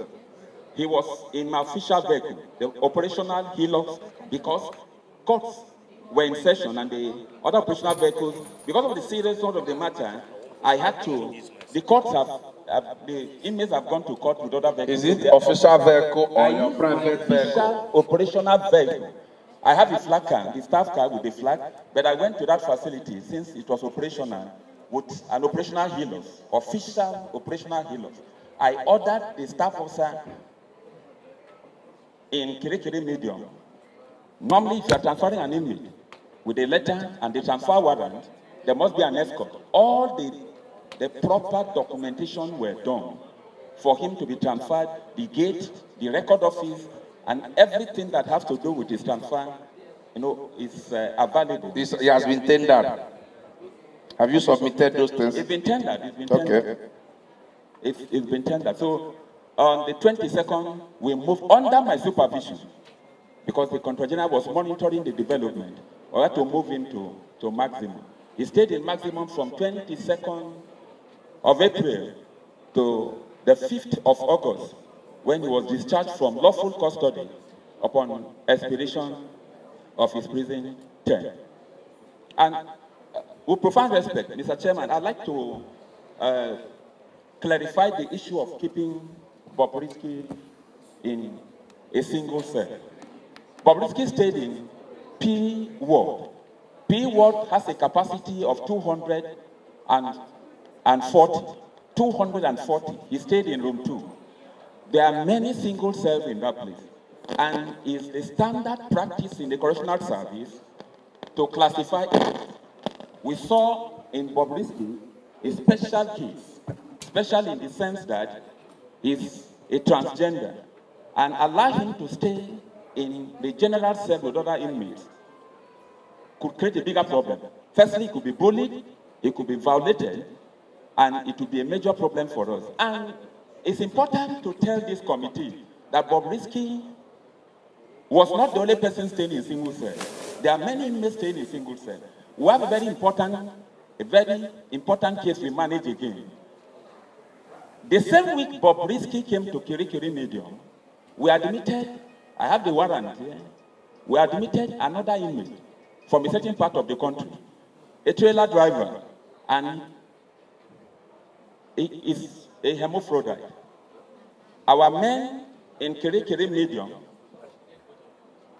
were very dutiful and professional, and they were able to search, and they detected that he's a hermaphrodite. He had the male organ, and he had the female organ.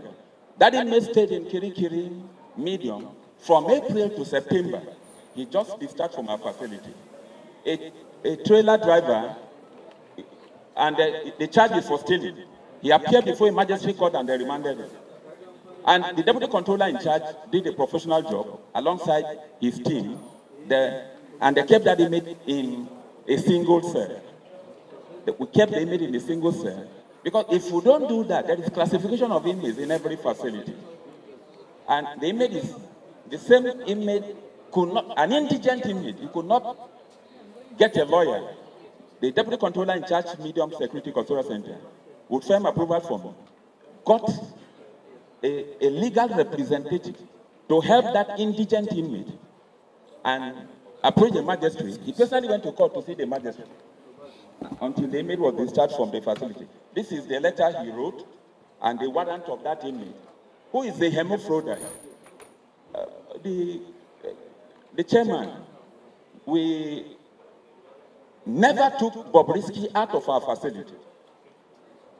We never took Bobrisky out of our facility from the 12th of April to the 5th of August.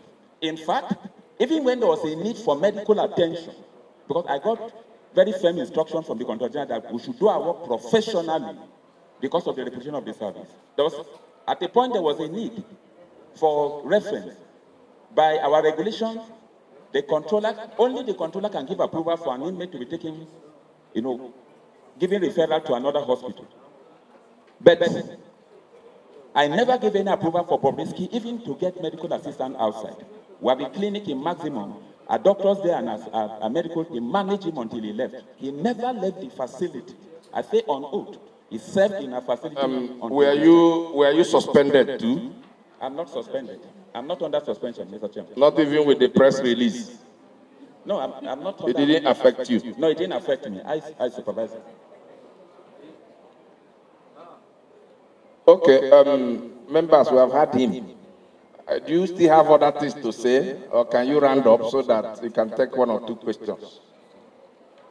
Yeah, I have a concern, Mr. Chairman, because I just got information today from one of my officers in charge of the facility that there's a trending story, because it's important we begin to address this thing, going forward. There's a trending story of a high-profile inmate that was moved from a particular state in this country to our facility, and that there's another trending story that inmate was taken from our facility in a particular state to an apartment close to the prison.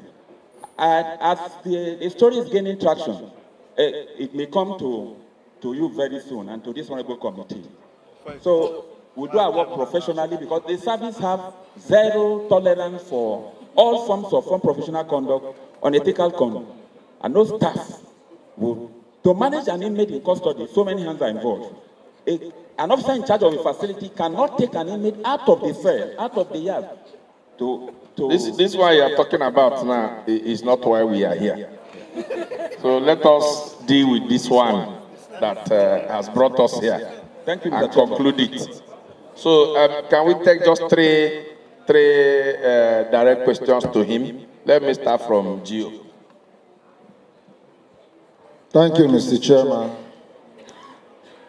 Sir, you mentioned that the urgency that my principal, the Controller General of Correction, was on me monitoring that development. And I consulted with him. He gave me approval to transfer him. It may test you. Kirikiri medium and maximum is within the same range. It's barely 200 meters from Kirikiri medium to maximum. So the officer in charge was not on ground. He traveled with my express permission, and I was the command controller then. And once now I'm an sir, the urgency. The other officer says for security reasons. You came, you said the urgency. Can you explain to this honorable committee? Define this urgency for us. The urgency, I would respect, Mr. Chair. The urgency is that there's a trending story on social media that have attracted the attention of the Controller General. And he has asked me to address that matter. So I had to effect the transfer, and the staff from the trending, okay. So the trending story was about the chairs. The training story was about the chairs that were donated. That were donated by his relations or friends who came the previous day, and the chairs in the visitors' room were not enough. Okay. So now, whenever an officer on duty has to go for another course, is there nobody that usually takes over from him? Like an assistant? No, there is. There's no vacuum. So in this case, why did it have to be you to come in and move Bobrisky with your official operational vehicle? It has to be me because I got directives from my Controller General. And in your own assessment, sir, you are an officer. Yes. Was there a particular threat at that moment that would have led to the breakdown of law and order? Or people coming in to break into your facility? Because you have still not defined the urgency for us. We want to know, because your vehicles moved other inmates to court. You had to rush down there. On your way to that facility, did you meet some group of people trying to vandalize your facility? Because we are trying to understand these urgencies. No, just go ahead, sir. You want to tell us? Yes. Yes. Okay. The provision of a standing order allows the controller, rule 163F, allows the controller to move any inmate for security and administrative reasons. In this circumstance, the Controller General called me. I got the information about those chairs. Okay, let's move to another question. So when you came, those chairs that were donated, were they moved out of the facility immediately, or those chairs were still there? They were moved immediately. I told you I took two actions, two equally important actions. Firstly, I went in company of my PRO and some deputy controllers. I ordered that those chairs be removed from the visiting hall because it was becoming an embarrassment to the service. Were they donated to the orphans, or you have kept them somewhere to be used on a separate day? No, I didn't donate them to. I didn't donate them to the orphan. I asked them to remove. I gave the instruction and they complied. To the best of my knowledge, those chairs were moved out of the facility. They were moved out of that place, and the deputy controller can confirm that. Where are the chairs? Where are the chairs now? Where are the chairs? I can't. Mr. Chair, I gave, as a command controller then, yes, I gave directives. And when you gave instruction for those chairs to be moved, to who? They moved out those chairs because when I entered, they moved the chairs out of the facility. To where? Well, those chairs were an embarrassment to us. Yeah, to where? Did you have them to just throw them under the bridge? I asked them to move those chairs. I didn't confiscate them. So you have not found out if they are still in your facility? I asked them to take those chairs out of the facility. So will you be surprised if I show you pictures now that those chairs are still in your facilities? I'll be surprised. You'll be surprised? I'll be surprised. So check, we will leave that. Chairman, I yield back. I'm from Abia State. Controller, I just have one question. Assistant Controller. Yes, sir. You said that Bobrisky is a hermaphrodite. No. You said it. No, it's a transgender. That transgender of another person. Mr. Chair, as Bobrisky is a transgender. The next, we had another inmate we admitted that the second inmate is the hermaphrodite, and I have his warrant with me. Okay, thank you. David Agada, member representing Ojuobi Federal Constituency. I'm from Benue State. Assistant Controller General, first I really want to appreciate the light you've thrown to the whole scenario, but I want to also put something straight here. We have a constitution that backed us as a nation. The 1999 constitution as amended. Some of these, your findings, whether transgender or whatever other case, is not recognized by our constitution. These are your special discovery in the area of your field that you are managing professionally. I want this to be laid to rest before it will be, attached to all of us seated here today. That is, by the way, we've come on oversight to those correctional facilities. And personally, I can attest to it. Even while we are speaking here, some will be thinking maybe the medium, Kirikiri prison, and the maximum is something that have distance. It's just a stone throw. We walked there. We walked from the medium down to the maximum, to the women, female, from female, we went to the maximum. It's just something workable. It's not something very far away. And we saw some of these cells by ourselves. The only thing I was keen about, that I was listening carefully for me to hear, is if this Mr. Okune was actually taken off the facilities totally. But you have cleared it. So I needed to say this so some of our colleagues could understand that we were there. And I saw it for myself. I've seen something different, I will say. We saw some high-profile people, high-profile convicted inmates there. We requested for them. We saw them. These were some of the inmates. They told us that they are not in custody. But we saw them. I won't mention their name for obvious reasons.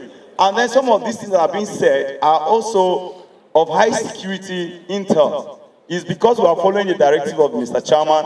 Some of these things will have been better in an executive section so that we can hit them one after the other. But be as it may, there are some other issues really to be looked into. You see, we have one of the officers that came on board. A question was thrown to him. Are you suspended or you are not suspended? The question was not well answered. These are some things that you yourself, as someone who is heading that region, should clarify as well. So we want to know, was there disciplinary measures put in place as a result of this trending issue we are investigating now? Is something that can come from a preview before even the Controller General could now make an attestment to it. So we need you to clarify that, what you are doing regarding this video. The other aspect, I will hold on until the EFCC people comes on board. But so far, so good. You have clarified some of the issues. But on that aspect, we need you to clear it as one of the... shown that the 10 days he spent in the medium security facility had a history of visitors. Can you also prove that when he was taken to the maximum security... Thank you. The suspension of the 2 deputy controllers. I can confirm that there's a press release from our board suspending 4 officers, including the 2 that are heading Kirikiri Medium and Maximum. But as I speak now, they are yet to be served with a formal official letter about the suspension. That's why they are still in full uniform. Because of the allegations of corruption in respect of Bobrisky. It's around.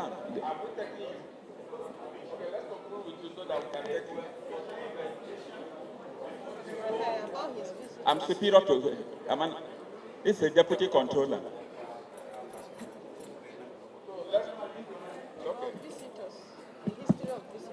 Can you conclude? Yes, I, with profound respect, Mr. Chairman and Co-Chairman, I'd like to reiterate the fact that we did our job to the best of our ability.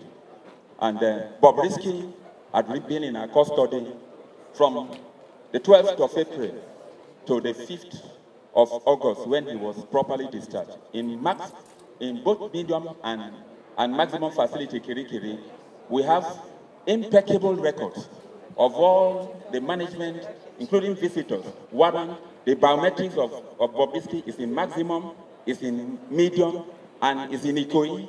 Those documents are before the committee. We brought backs of them much earlier, and I thought they've shared it to members of the committee. Are you telling us on oath now that you did not collect any money to effect that transfer, that urgent transfer you did with your official car? Mr. Chairman, for logistic challenge, I'd like to inform this honorable committee.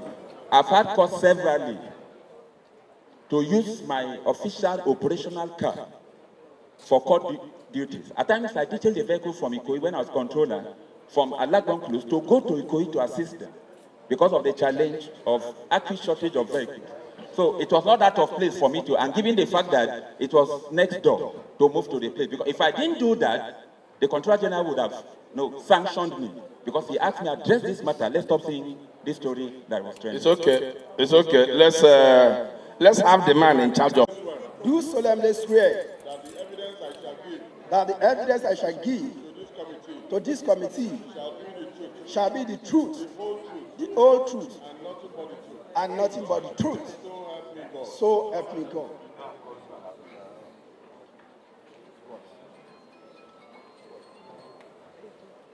Please, you have 10 minutes. Honorable Chairman, all protocol duly observed.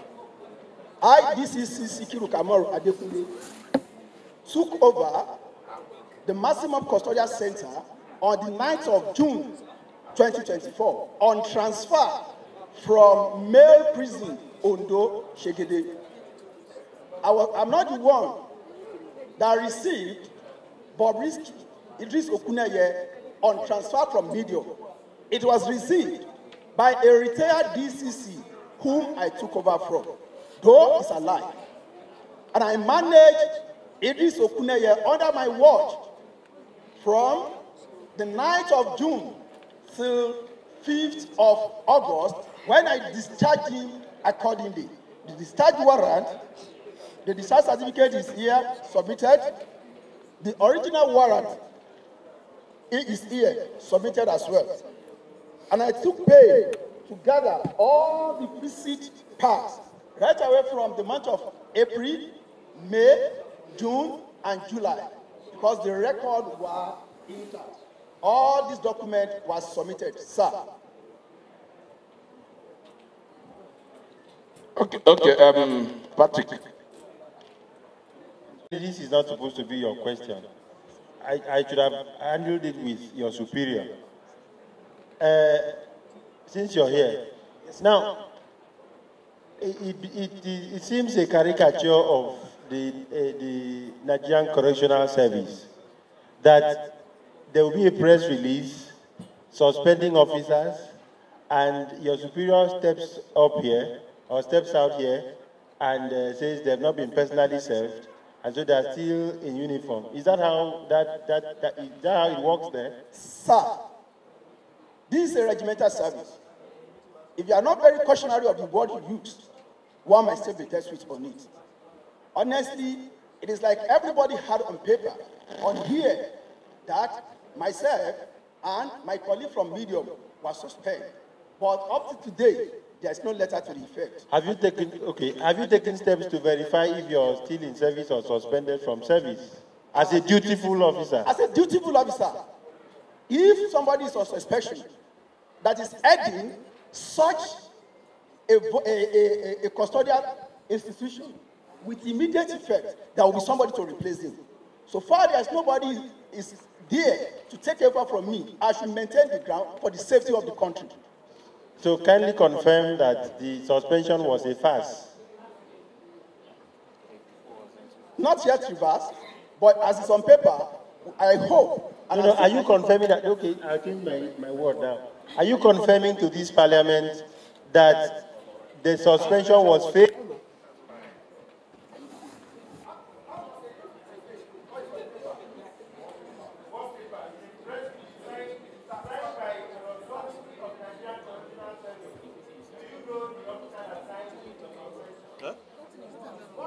Okay, no, I didn't touch it. People were passing.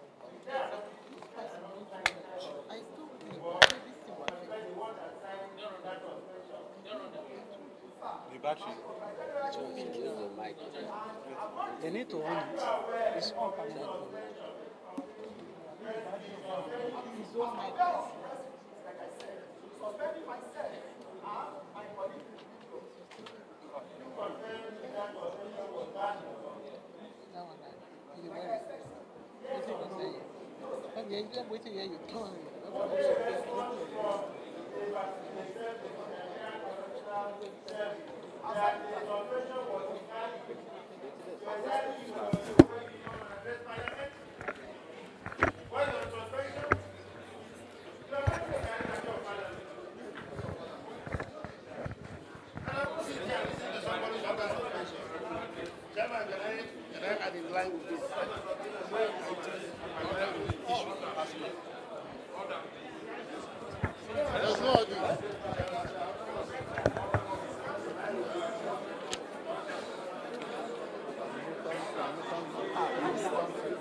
Last order. Huh? The mic is not working.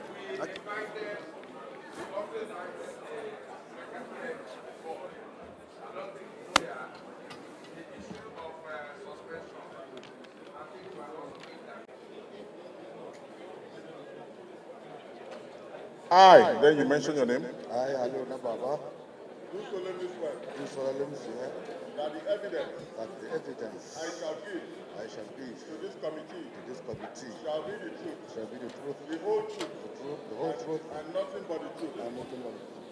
Help me God. God help me God.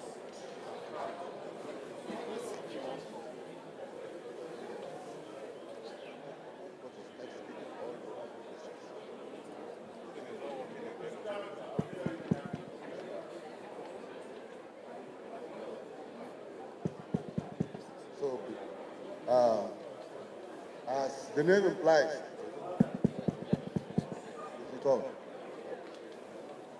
as the name implies, my name is Haliru Baba, MFR MNI.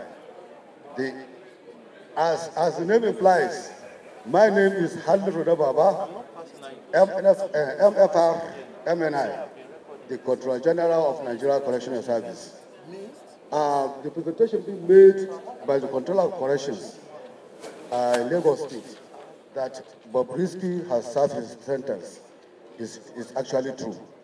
There is no time that Bobrisky spent a single day outside.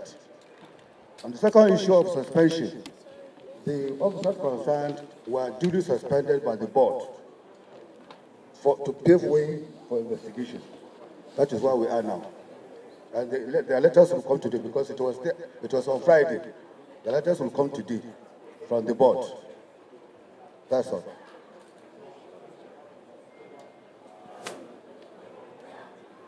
The prosecutor is here.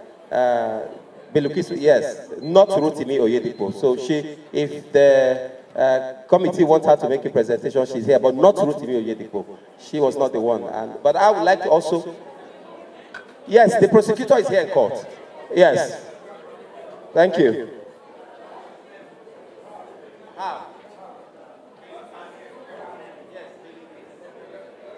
Becky, please come.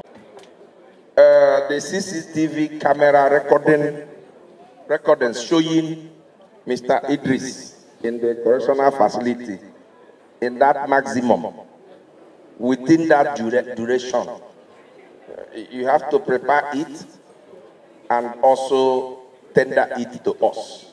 When he arrived the facility and when he was discharged.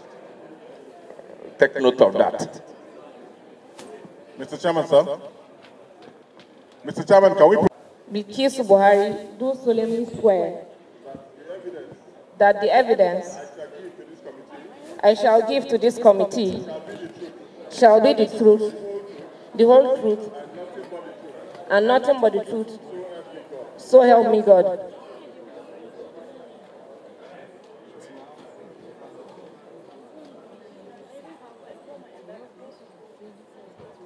Honorable Chairman, sir, and honorable members of the committee, standing on all existing protocol.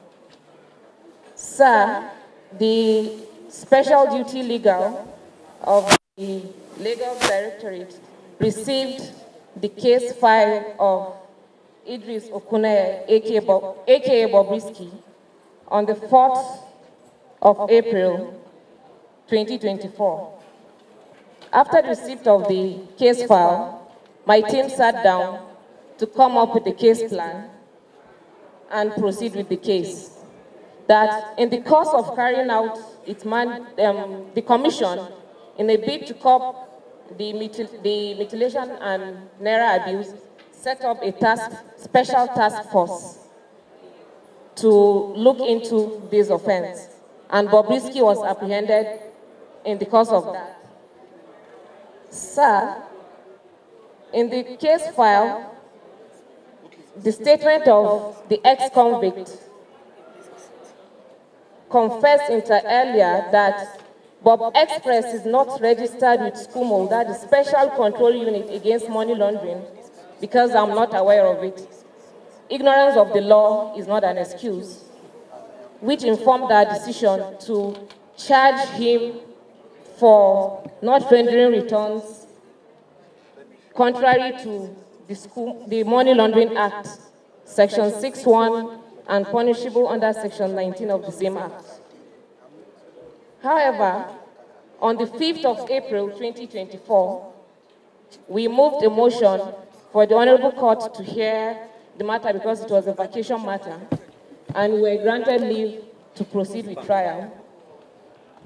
Notwithstanding the unequivocal confession of the ex-convict, convicting the essential ingredients in counts 5 and 6 of the charge, and having indicated willingness to plead guilty to counts 1 and 4 of the charge, which has to do with mutilating of the naira currency, the prosecution, in total fidelity and conduct its oath and strict adherence to professional practice of not only disclosing exculpatory documents to defense, having received a report of investigation activities from SCUMO, which showed that Bob Express is not a designated non-financial business and profession, decided to drop counts 5 and 6 of the charge in the interest of justice and fair hearing, without any inducement or prompting of any sort from the defense, And in line with the mandate of the Special Task Force Against Naira Abuse, we attached the response from SCUMO. We also attached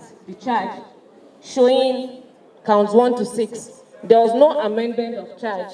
The dropping of counts 5 and 6 was done in court because the ex-convict elected to plead guilty to counts 1 and 4, which had to do with Naira abuse. In any event, counts 5 and 6, which had to do with not rendering returns to SCUMO, showed that it was not the Bob Express which he used to trade is not a designated non-financial business and profession. That's what informed our decision to drop counts 5 and 6 in court. An amendment of charges is not alien to practice, particularly sections 216 of ACJA 2015. It is also noteworthy that the alteration made by the prosecution did not contravene any provision of the extant policies of the Commission and its standard operating procedures. We have amended charges severally in court when the need arises. That steps taken by the prosecution in this proceeding, dropping count 5 and 6, which is akin to amendment of the charges, can take place at any time before judgment, is not alien, as the Commission has in numerous instances had cause to amend, add or subtract from the body of the counts of the charge preferred against defendants, and this will not be the last. We attached the records of proceedings of the court showing how we arranged the defendant in court. The Honorable, to show that the ex-convict there was no cohort between the prosecution and defense, the ex-convict even appealed the judgment of the court. If there was any interaction or any agreement, he would have gotten what he wanted and he couldn't have appealed. We also have the notice of appeal by the ex-convict attached to our documents.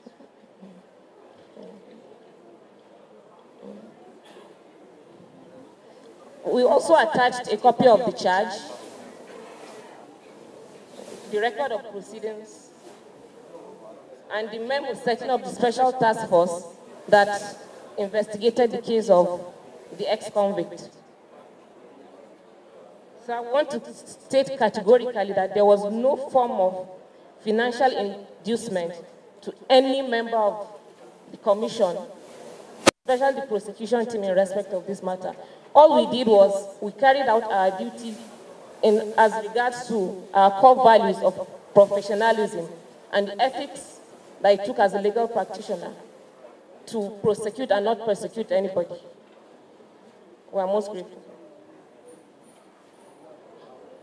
Are you done? Okay, can you tender the documents you have?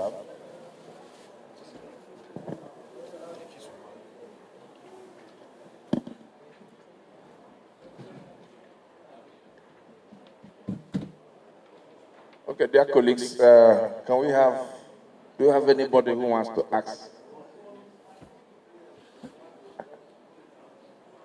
The 2 count charges. Okay, can you explain more why the money laundering charges why it was dropped? Okay, sir. As I said earlier, when we were analyzing the case file to prepare our charges, the purpose of the charges in the first place was to charge for Naira abuse and mutilation of Naira currency.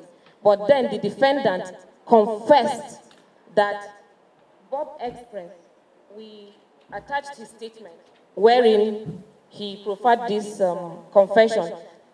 Bob Express is not registered with SCUMO, Special Control Unit Against Money Laundering. And knowing that we can convict on a confessional statement, we went ahead to include counts 5 and 6 in the charge. But when he elected to plead guilty in court in the morning, and having at the back of our mind that we response from the Special Control Unit Against Money Laundering, saying that the Bob Express that we're charging for not rendering returns is not qualified to be a designated non-financial business and profession as provided under the Money Laundering Act. Is it clear now?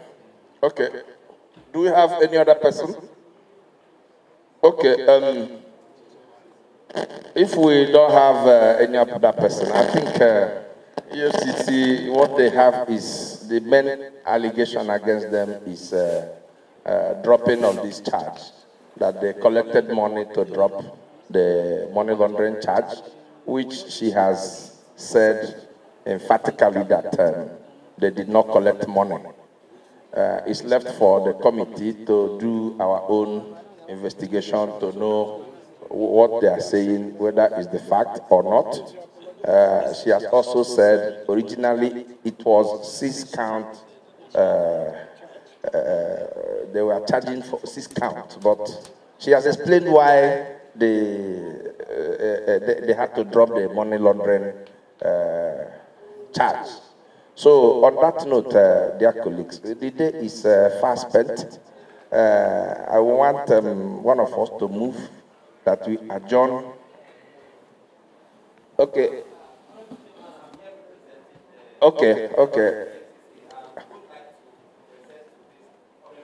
And the co-chair of the Joint Committee for the investigation of this disturbing allegation of corruption against the EFCC and other government agencies. I stand here today. My name is Michael Ezekwe, the Chief of Staff to the Executive Chairman. I stand to represent him. He sends in his sincere apologies for not being here due to the exigencies of duty that came calling, though he would have wished to be here. The letter of investigation into this very deep and disturbing allegation, we would like to just make this presentation on behalf of the Executive Chairman very quickly. Our attention was drawn to the viral video published by one Martins, Vincent Ute, aka VeryDarkMan VDM, wherein Idris Olarowaju, Okeneya, aka Bobrisky, and ex-convicts alleged that the officials of the commission received the sum of 15 million naira to drop money laundering counts in charge FRN versus Okuneye Idris Olarowaju. In the same video, the publisher, the VeryDarkMan, revealed that Bobrisky made this presentation to an undisclosed friend of his, whom he intended to receive a financial support from. Attached here is a copy of the charge we have marked as Enclosure 1. Given the gravity of the offense, which touches on our core value as a commission, it touches seriously on our core value, and we do not take kindly to the integrity of the commission, one of the best all over the world and in Africa, for our integrity to be touched. Given this value of integrity, courage, professionalism, and collaboration, the Executive Chairman promptly constituted a team to investigate the claim and equally issued a statement through his various social media accounts to that effect.